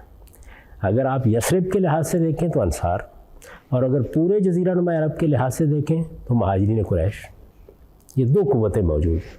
اب ان دونوں قوتوں میں قضیہ ہو سکتا ہے، نزاع ہو سکتی ہے، اس میں آپ نے یہ فرمایا کہ میرے بعد قریش کو اقتدار منتقل ہو جائے گا۔ اصول کیا ہے؟ وہی امرہم شورا بینہم کا اصول، اطلاق کرنا ہے نا اس کا، قبائلی معاشرے میں اس کا اطلاق کرنا ہے، آج کے زمانے میں نہیں کیا جا رہا، قبائلی معاشرے میں اس کا اطلاق کرنا ہے۔ تو آپ نے فرمایا کہ قریش کو اس سے پہلے بھی قیادت حاصل تھی اور اب بھی قیادت انہی کے پاس ہے، جزیرہ نما عرب کے لوگ انہی کی حکومت سے، انہی کی سیادت سے، انہی کی قیادت سے واقف ہیں۔ جیسا کچھ بھی قبائلی نظم جزیرہ نما عرب میں تھا، اس میں یہ قریشی کی حیثیت تھی۔ آپ یہ دیکھیے کہ جو ارشادات نقل ہوئے ہیں ان میں ایک ایک بات کو آپ نے واضح فرمایا ہے۔ میں نے ابھی آپ سے عرض کیا کہ فرمایا کہ الناس تبع قریش فی ھذا الشأن، یعنی قریش اس معاملے میں سردار ہیں اور لوگ انہی کی اتباع کرتے ہیں، انہی کی پیروی کرتے ہیں، انہی کے پیچھے چلتے ہیں، انہی کی قیادت کو تسلیم کرتے ہیں۔ اس میں یہ سوال پیدا ہوتا ہے کہ کیا اسلام کے بعد بھی فرمایا مسلم ہم لمسلم و کافر ہم لکافر، کہ جو صورتحال کفر میں تھی وہی صورتحال اسلام میں بھی ہے۔ اچھا، پھر اس کے بعد العرب لا تعرف ھذا الامر الا لھذا الحی، عرب اس قبیلے کے سوا کسی اور کی قیادت سے واقف نہیں ہے۔ تو یہ بسا اوقات ہوتا ہے کہ سیاسی طور پر کیا فیصلہ ہونا چاہیے وہ بالکل واضح ہوتا ہے، اور قبائلی معاشرے میں اس کا اندازہ کرنا کچھ مشکل نہیں ہوتا۔ رسالت مآب صلی اللہ علیہ وسلم نے یہ فیصلہ خود کیوں فرمایا؟ تاکہ آپ کے فوراً بعد وہ بڑی نزاع واقع نہ ہو جائے جس میں مہاجرین قریش کے اور انصار کے مابین تلواریں کھنچ جائیں۔ گویا ایک قضیے کا اندازہ کر کے کہ وہ پیدا ہو جائے گا، آپ نے اس کے بارے میں ایک ہدایت دی۔ یہ دیکھیے کہ جس وقت لوگ سقیفے میں اکٹھے ہوئے، انصار وہاں پہلے سے بیٹھے ہوئے تھے اور انصار اپنی قیادت ہی کا مطالبہ کر رہے تھے۔ کسی بھی گروہ میں جب عصبیت کا احساس ہوتا ہے، طاقت کا احساس ہوتا ہے یا لیڈرشپ اس کے ہم موجود ہوتی ہے، تو فطری طور پر وہ یہ چاہتا ہے کہ اقتدار میرے پاس آئے۔ میں یہاں اس سے پہلے بھی توجہ دلا چکا ہوں کہ اسلام کو اس پر کوئی اعتراض نہیں ہے، یعنی جس چیز کو ناپسند کیا گیا ہے وہ یہ ہے کہ کوئی گروہ یا کوئی فرد اقتدار کا حریص ہو جائے۔ میں یہ سمجھتا ہوں کہ میں فلاں خدمت انجام دے سکتا ہوں تو میں پیش کروں گا اپنے آپ کو۔ تو انصار یہ سمجھتے تھے کہ انہوں نے رسالت مآب صلی اللہ علیہ وسلم کا ساتھ دیا ہے، آپ ان کی دعوت پر یہاں آئے ہیں، وہی پشتیبان رہے ہیں اس سارے پیغام کے، بہت سی جنگیں لڑی گئی ہیں جس میں انہوں نے اپنے جان مال آبرو ہر چیز کو خطرے میں ڈالا ہے، تو ظاہر ہے کہ ایک پس منظر تھا ان کا، اور مدینے میں ان کو ایک طرح کی عصبیت بھی حاصل ہے۔ تو اس عصبیت کی بنیاد پر انہوں نے یہ چاہا کہ اقتدار اب رسالت مآب صلی اللہ علیہ وسلم کے بعد ان کو حاصل ہو جائے۔ ان کے بڑے لیڈر سعد بن عبادہ اس وقت موجود تھے، بڑی ہی زوردار تقریریں ہو رہی تھیں۔ اب سیدنا ابو بکر صدیق جب تقریر کرنے کے لیے کھڑے ہوئے ہیں تو انہوں نے تقریر کرتے وقت انصار کی خدمات کا اعتراف کیا، بہت اچھی تقریر کی، اور اس کے بعد سعد بن عبادہ سے یعنی لیڈر سے پوچھا، جو رہنما وہاں موجود ہیں ان میں سب سے بڑے آدمی سعد بن عبادہ ہیں، انہی کی قیادت کا مسئلہ بھی زیر بحث ہے، اور ان سے پوچھا انہوں نے کہ سعد تمہیں یاد ہے یہ تم موجود تھے، بیٹھے ہوئے تھے، رسالت مآب صلی اللہ علیہ وسلم نے اس وقت یہ فیصلہ کیا تھا۔ اور پھر یہ جو میں نے آپ کو عبارات سنائی ہیں یہ اصل میں اسی موقع پر سامنے آئی۔ روایت کون کر رہے ہیں؟ سیدنا ابو بکر صدیق۔ تصدیق کون کر رہا ہے کہ یہ رسالت مآب صلی اللہ علیہ وسلم کا فیصلہ ہے؟ سعد بن عبادہ، یعنی ان کے الفاظ ہیں لقد علمت یا سعد تمہیں معلوم ہے، جانتے ہو۔ رسول اللہ نے فرمایا تھا انت قائد، آپ وہاں بیٹھے ہوئے تھے۔ اچھا، اب یہ دیکھیے صحابہ کرام کا کردار کیا ہے، یعنی اس موقع کے اوپر کہ انصار اپنے لیے قیادت کا مطالبہ کر رہے ہیں، اس موقع پر کہ سعد بن عبادہ ان کے رہنما ہیں، اگر ان کا یہ مطالبہ تسلیم کر لیا جائے تو قیادت ان کے پاس جائے گی۔ میں آپ کوئی اور ہوتا تو ہو سکتا ہے کہ اس کمزوری میں مبتلا ہو جاتا کہ انکار کر دیتا، لیکن رسول اللہ صلی اللہ علیہ وسلم کے بارے میں صحابہ کی زبان سے غلط بات نہیں نکلتی۔ اسی اصول کو محدثین نے پھر بعد میں ایک قاعدے کی صورت دے دی کہ صحابہ تو کلہم عدول، یعنی وہ رسالت مآب صلی اللہ علیہ وسلم کی نسبت سے کبھی جھوٹ نہیں بولتے۔ سیدنا ابو بکر صدیق نے یہ سوال کیا، انہوں نے کہا آپ درست کہہ رہے ہیں، یعنی راوی بھی دیکھیے کون ہے اور تصدیق کرنے والا بھی کون ہے، تو تصدیق کر دی انہوں نے۔ انہوں نے کہا ٹھیک ہے ایسا ہی ہوا تھا۔ اس کے بعد پھر انصار نے، ظاہر ہے کہ وہ رسول اللہ پر ایمان لائے تھے، اس کے بعد انصار نے پھر اپنے لیڈر کی طرف بھی نہیں دیکھا۔ چنانچہ نزاع کو ختم کر دینے کے لیے سیدنا عمر رضی اللہ عنہ نے جب بیعت کے لیے آگے بڑھ کر سیدنا ابوبکر کا ہاتھ پیش کر دیا تو انصار بھی ٹوٹ پڑے بیعت کرنے کے لیے۔ یہ معلوم ہے کہ ایک بڑا خطبہ ہے وسیع جس میں سیدنا عمر نے یہ بتایا ہے کیا ہوا تھا اس موقع کے اوپر، اس کو ضرور پڑھنا چاہیے ہر شخص کو۔ اس میں انہوں نے پوری وضاحت کی ہے۔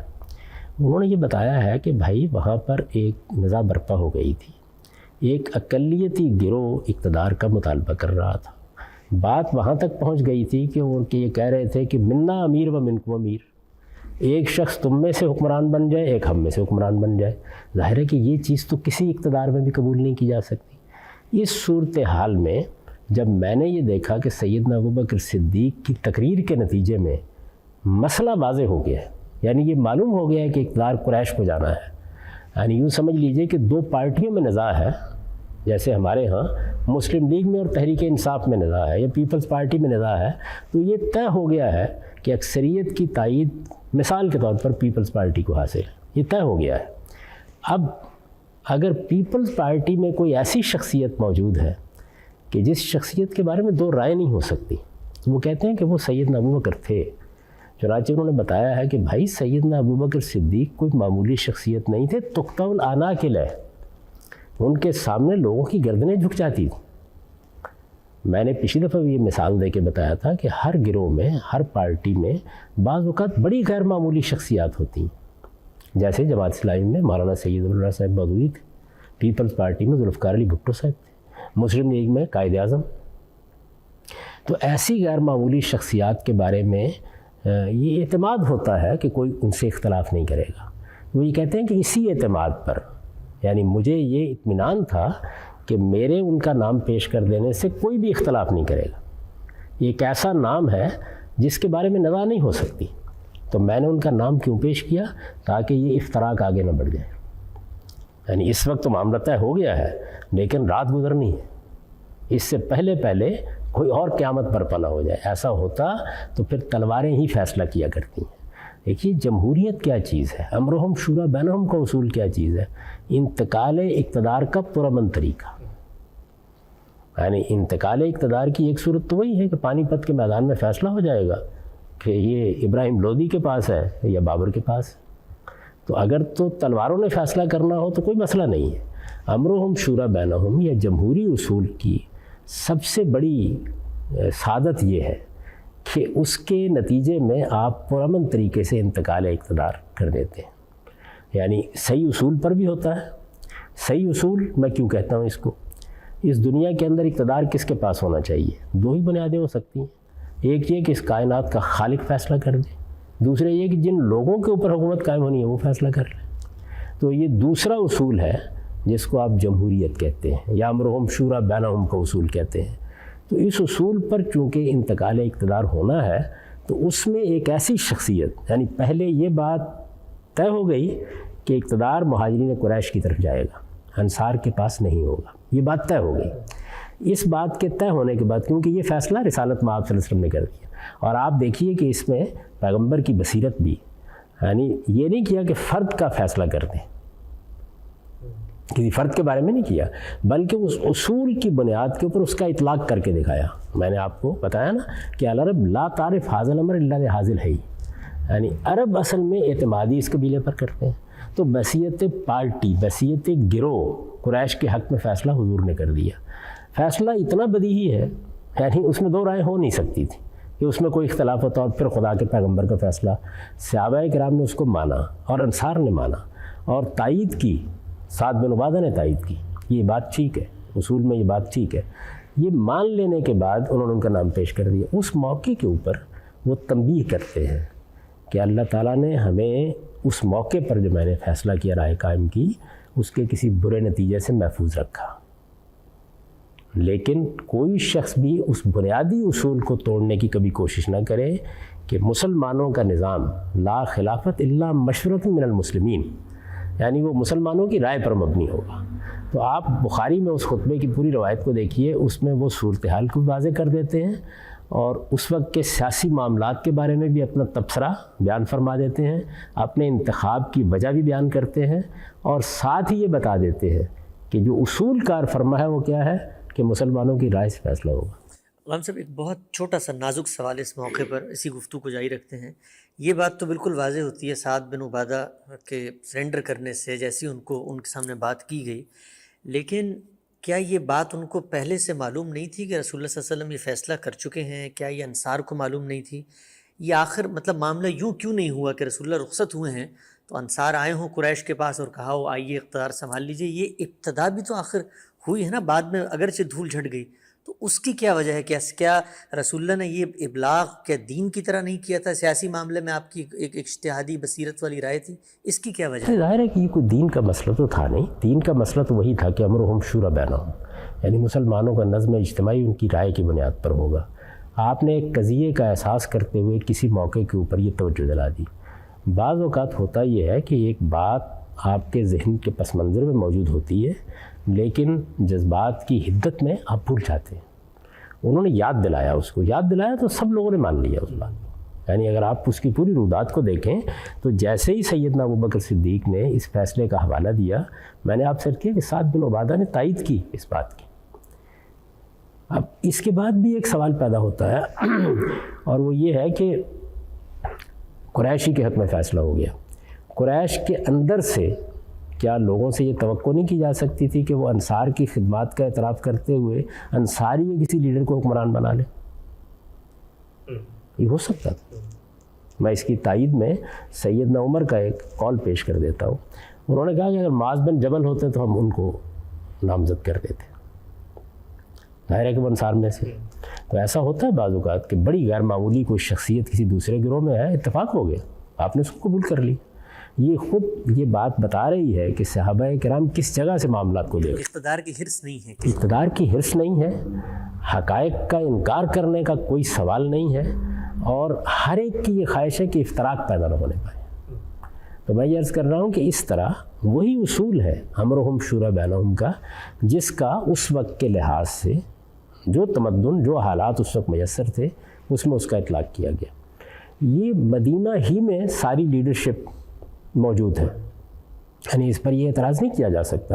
نیا علاقہ فتح ہوا ہے، جو تعلق پیدا ہوا ہے رسالت مآب صلی اللہ علیہ وسلم کے صحابہ کا عرب کے دوسرے لوگوں کے ساتھ، وہ حاکم اور محکوم کا تعلق ہے، کیونکہ ہمیں یہ معلوم ہے کہ رسول اللہ صلی اللہ علیہ وسلم کی طرف سے اتمام حجت کے بعد اللہ تعالیٰ نے نہ ماننے والوں کے لیے جس سزا کا اعلان کیا ہے سورہ توبہ میں، وہ کیا ہے؟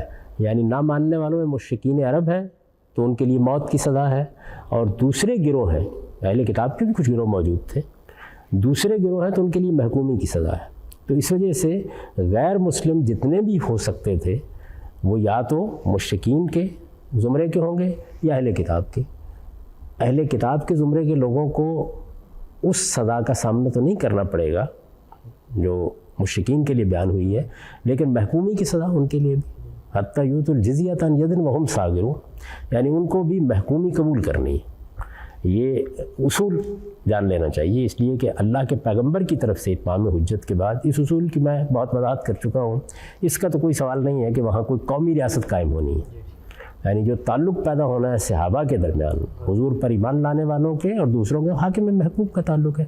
تو صحابہ کرام کی جو جمعیت ہے حضور صلی اللہ علیہ وسلم پر ایمان لانے والوں کی، اس میں جتنی بھی قیادت ہے وہ ساری مدینہ میں جمع ہو چکی ہے، کیونکہ حضور نے یہ بتا دیا تھا کہ لوگ جہاں جہاں بھی ہیں وہ یہاں آ جائیں۔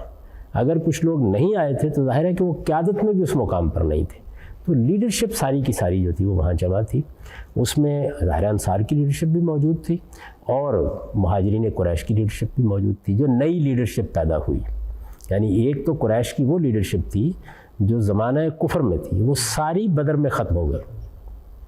اس کی جگہ جو نئی لیڈرشپ رسالت مآب صلی اللہ علیہ وسلم پر ایمان لانے والوں کے اندر سے پیدا ہوئی، وہ ساری مدینہ میں موجود تھی۔ فیصلہ اسی کو کرنا تھا، یعنی امرہم شورا بینہم کے اصول پر یا جمہوری اصول پر جن لوگوں کو فیصلہ کرنا چاہیے وہ سب وہاں پہ ریپرزنٹ کر رہے تھے۔ آپ پارلیمانی نظام میں کیا کرتے ہیں؟ یعنی لوگوں کے ریپرزنٹیٹیو ہیں نا جو اقتدار کا آخری فیصلہ کرتے ہیں، تو لوگوں کے ریپرزنٹیٹیو، لوگوں کے نمائندے، لوگوں کے عرفاء. میں نے اس کا حوالہ دیا ہے اپنی بعض تحریروں میں کہ غزوہ حوازن کے موقع کے اوپر خود رسالت مآب صلی اللہ علیہ وسلم نے اس اصول کی طرف بھی اشارہ کر دیا. اس وقت ایک بہت بڑا لشکر تھا، تو آپ نے قیدیوں کے رہا کرنے کے بارے میں لوگوں سے رائے لینا چاہیے. تو لوگوں نے بات کرنا شروع کی تو آپ تک بات پہنچی نہیں، اور آپ نے فرمایا کہ بھئی اب ہر آدمی بول رہا ہے تو ایسے کرو کہ تم اپنے عرفاء منتخب کر کے بھیج دو. تو نمائندے منتخب کر کے بعض حالات میں یہ طریقہ ہوگا. نمائندے پہلے ہی سے منتخب ہیں، یعنی ایک قبائلی نظم کے اندر نئی لیڈرشپ پیدا ہو کے پرانی لیڈرشپ کی جگہ لے چکی ہے. یہ معلوم ہے کہ وہ نئے لوگ کون ہیں جن کی طرف لوگ نگاہ اٹھا سکتے ہیں. اس میں جب اس اصول کا اطلاق کر دیا گیا کہ قریش کی جمعیت اور قریش کی عصبیت اس وقت پورے عرب کی عصبیت ہے، لوگوں کی تائید انہیں کو حاصل ہے. عصبیت کیا چیز ہے؟ یعنی لوگوں کی بہت بڑی تعداد محبت رکھتی ہے، تعلق رکھتی ہے، پشت پناہی کرتی ہے، ان کی قیادت تسلیم کرنے کے لیے تیار ہے، اسی کو عصبیت کہا جائے گا. تو یہ چیز ہے جس کی بنیاد پر رسالت مآب صلی اللہ علیہ وسلم نے فیصلہ کر دیا. یعنی امرہم شورا بینہم کے اصول کا ایک قبائلی معاشرے میں جب آپ اطلاق کریں گے، آج کے زمانے میں بھی اسی طرح کریں گے. آپ یہ دیکھیے کہ اس زمانے میں ہم نے اپنے ہاں کے قبائلی علاقوں کے معاملے میں یہی طریقے اختیار کیے. ان کے عمائدین ہیں، ان کے بڑے لوگ ہیں جن کے ذریعے سے ہی ان کی رائے کی نمائندگی ہوتی رہی ہے. اب کہیں جا کر ہم اس پوزیشن میں آئے ہیں، یہ 21ویں صدی کی بات کر رہے ہیں، اب کہیں جا کے اس پوزیشن میں آئے ہیں، اور اب بھی معلوم نہیں آئے ہیں کہ نہیں آئے ہیں کہ ان کو بھی اسی طریقے سے حق دیا جائے جس طریقے سے باقی قوم کو حاصل ہے. تو ہمارا حال یہ ہے کہ ہم آج کے زمانے کی چیزوں کو دیکھتے ہیں اور پھر اس کے بعد حاضر کو رفتہ میں داخل کر دیتے ہیں. اس وقت یہی سب سے زیادہ اچھا طریقہ ہو سکتا تھا. اچھا، یہ رسالت مآب صلی اللہ علیہ وسلم یہ فیصلہ نہ فرماتے اور تو ظاہر اس میں بحث ہوتی، بہت بڑی نزاع پیدا ہو جاتی. اس سے بچنے کے لیے چونکہ آپ کی شخصیت ہر نزاع سے بالاتر تھی اور آپ کے کسی فیصلے کے بارے میں یہ رائے نہیں ہو سکتی تھی کہ اس میں کسی جانبداری کا اندیشہ ہے، تو آپ نے خود ہی یہ فیصلہ فرما دیا. اور اس کے بعد میں نے عرض کیا کہ سیدنا ابوبکر صدیق کی شخصیت ایسی تھی کہ گویا لوگوں کے مابین ان کے بارے میں اختلاف کا کوئی امکان نہیں تھا.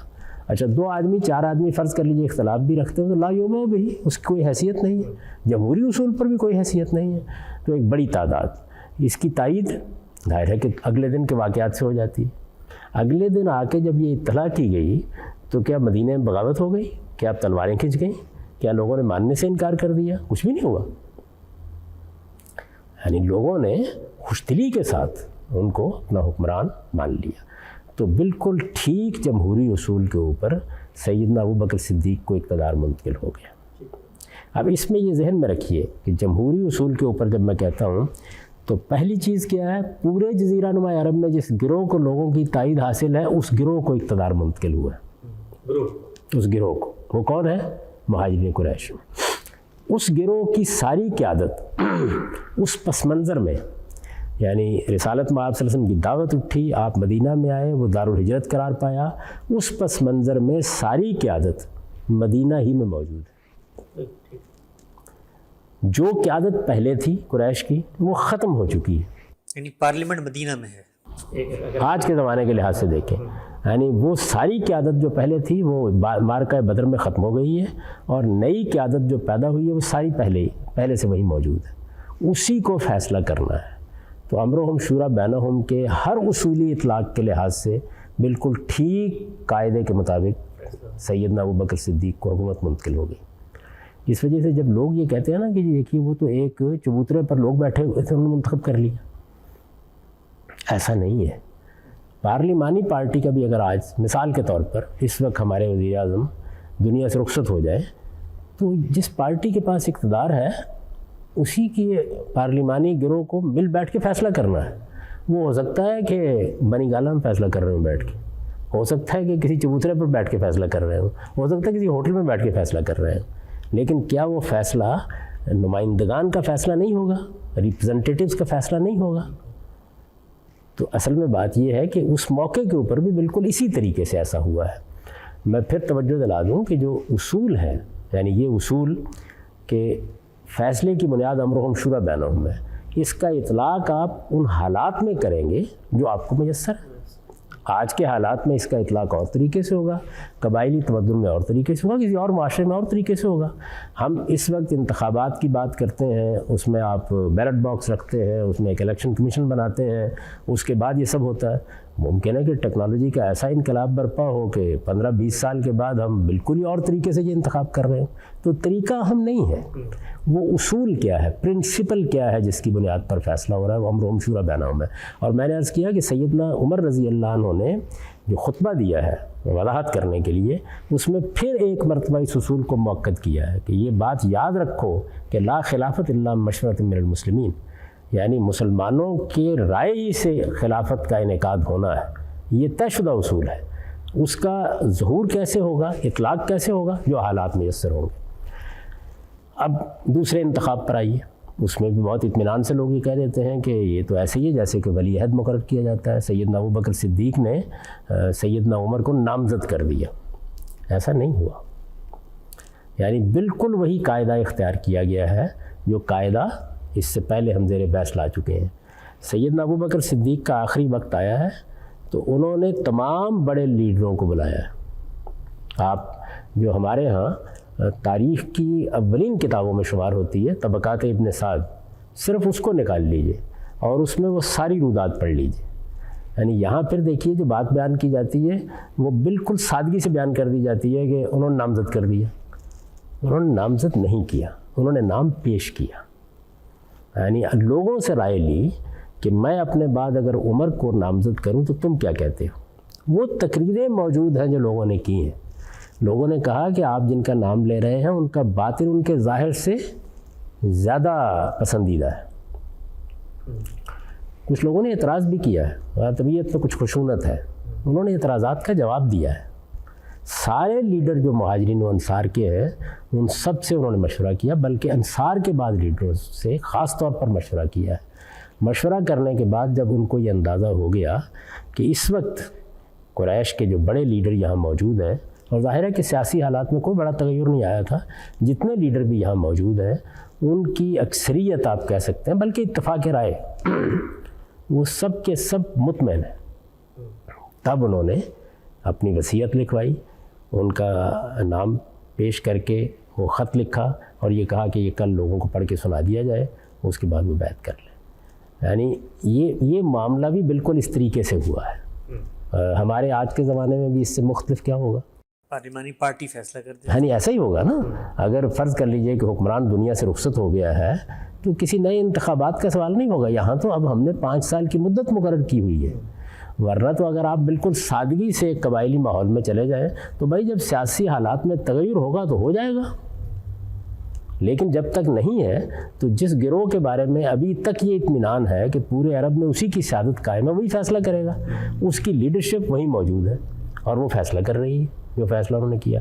تو سیدنا عمر کے بارے میں بھی بالکل اسی اصول کا اطلاق کیا گیا، یعنی لیڈروں نے اپنی رائے دی ہے، تقریریں کی ہیں، اپنی پسندیدگی کا اظہار کیا ہے۔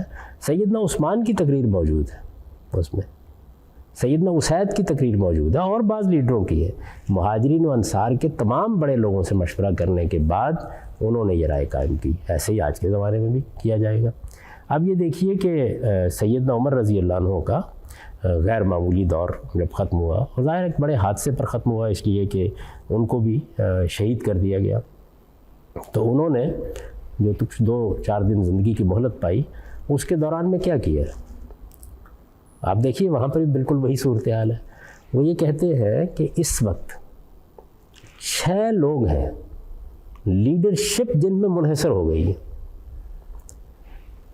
میں یہاں پھر عرض کر دوں کہ پہلی غلط فہمی جو عام طور پر لوگوں میں وہ یہ کہ سقیفہ میں بیٹھ کے ایک فیصلہ کر دیا گیا، وہ فیصلہ بھی صحیح سیاسی اصول پر ہوا ہے، امرہم شورا بینہم ہی کو پس منظر میں رکھ کے ہوا ہے۔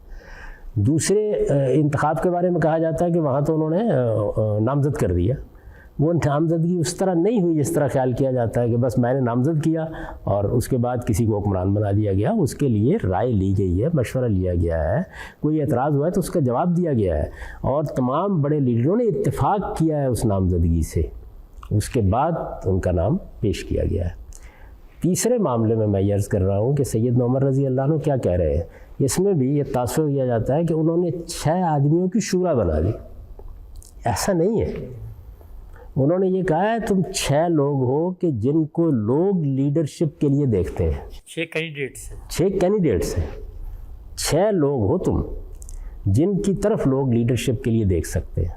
یعنی اگر کوئی اختلاف ہونا ہے تو تمہارے درمیان ہی ہونا ہے. یعنی یا سیدنا علی کے حامی ہوں گے، یا سیدنا عثمان کے حامی ہوں گے، یا عبد الرحمن بن عوف رضی اللہ عنہ کے حامی ہوں گے، یا حضرت سعد بن وقاص کے حامی ہوں گے، یا حضرت طلحہ کے حامی ہوں گے، یا حضرت زبیر کے حامی ہوں گے. تو انہوں نے فرمایا کہ یہ معاملہ تم 6 ہی میں ہے، جو ہونا ہے تمہارے اندر ہی ہونا ہے. ایسے ہی ہے نا کہ جیسے مثال کے طور پر آپ مسلم لیگ کے بڑے لیڈروں کو سامنے رکھ لیں اور یہ کہیں گے جو معاملہ ہے تمہارے اندر ہی ہے. ایک زمانے میں ہمارے یہاں انتخابات ہوئے تو اس میں جنیجو صاحب بھی تھے، جتوئی صاحب بھی تھے، نواز شریف صاحب بھی تھے. تو اب گویا جو ہونا ہے 3 ہی لوگوں میں ہونا ہے. یہ صورتحال ہے. یعنی آپ اگر سادگی سے اس بساط کو دیکھیں، اب یہ 6 لوگ ہیں، یہ کوئی شورا نہیں ہے، بلکہ وہ کہہ رہے ہیں کہ تم آپس میں فیصلہ کرو. کس بات کا فیصلہ کرو؟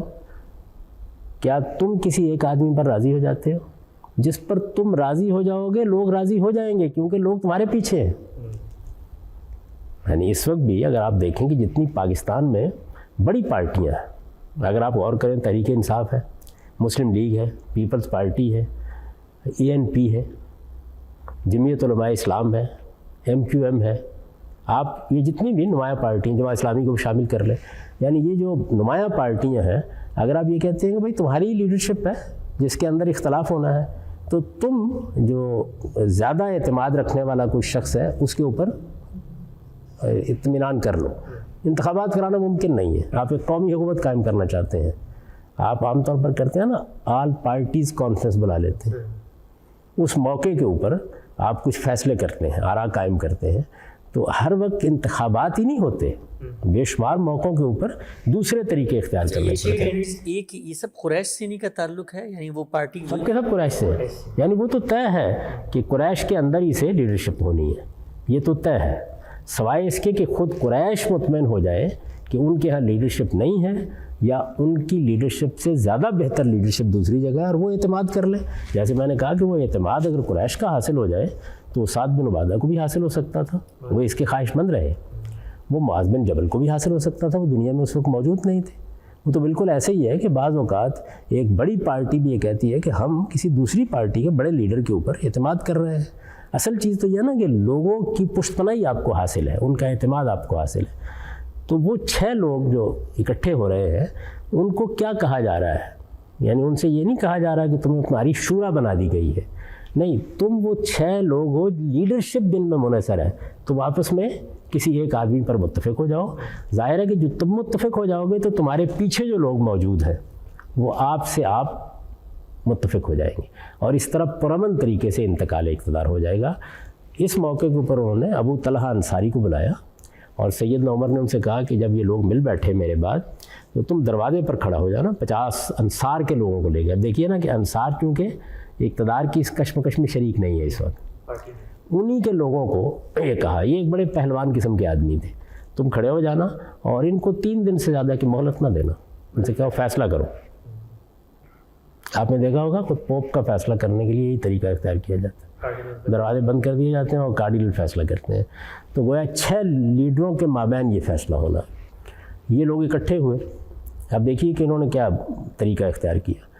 عبد الرحمن بن عوف رضی اللہ عنہ بہت ہی سیاسی بصیرت رکھنے والے بزرگوں میں سے اگر آپ ان کی زندگی کا مطالعہ کریں تو انہوں نے کہا کہ بھائی سب سے پہلے تو یہ ہے کہ ہم 6 ہیں، تعداد کم کرنی چاہیے، تو ایک ایک کے حق میں دستبردار ہو جائیں.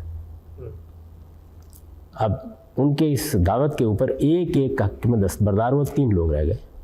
یعنی ایک سیدنا علی، ایک سیدنا عثمان اور ایک خود عبد الرحمن بن عوف. تو اب گویا معاملہ حضرت عمر نے کہا تھا 6 لوگوں پہ منحصر ہے، 3 میں رہ گیا، کم ہو گئے لوگ. تو انہوں نے کہا کہ میں اپنے آپ کو دستبردار کرتا ہوں اگر تم فیصلے کا حق مجھے دے دو. یعنی تم مجھے یہ اختیار دے دو کہ میں دیانتداری کے ساتھ، میرے اوپر اعتماد کرو، تم میں سے کسی ایک کے حق میں فیصلہ کر دو. ان 2 میں سے ظاہر ہے کہ 3 ہے نا. تو انہوں نے کہا میں اپنے آپ کو خود دستبردار کر لیتا ہوں. پیچھے ہٹ گئے وہ. تو اب ان کو فیصلہ کرنا تھا، یہ اختیار دے دیا گیا ان کو. ان کو فیصلہ کرنا تھا سیدنا علی میں اور سیدنا عثمان میں۔ اس رائے تک پہنچنے کے لیے وہ لوگوں کے پاس بھی گئے، انہوں نے گلی بازار میں پھر کر بھی رائے لی اپنی رائے قائم کرنے کے لیے، اس لیے کہ فیصلے کا اختیار ان کو دے دیا گیا تھا۔ یہاں پر بھی کوئی ریفرینڈم نہیں ہو رہا، یعنی لیڈرشپ متعین ہے، طے ہے کہ یہ لیڈرشپ ہے، لیڈرشپ کو فیصلہ کرنا ہے، ایک آدمی تک پہنچنا ہے۔ انہوں نے حضرت عثمان کے حق میں فیصلہ کر دیا، اس کے بعد حضرت عثمان نے اقتدار سنبھال لیا۔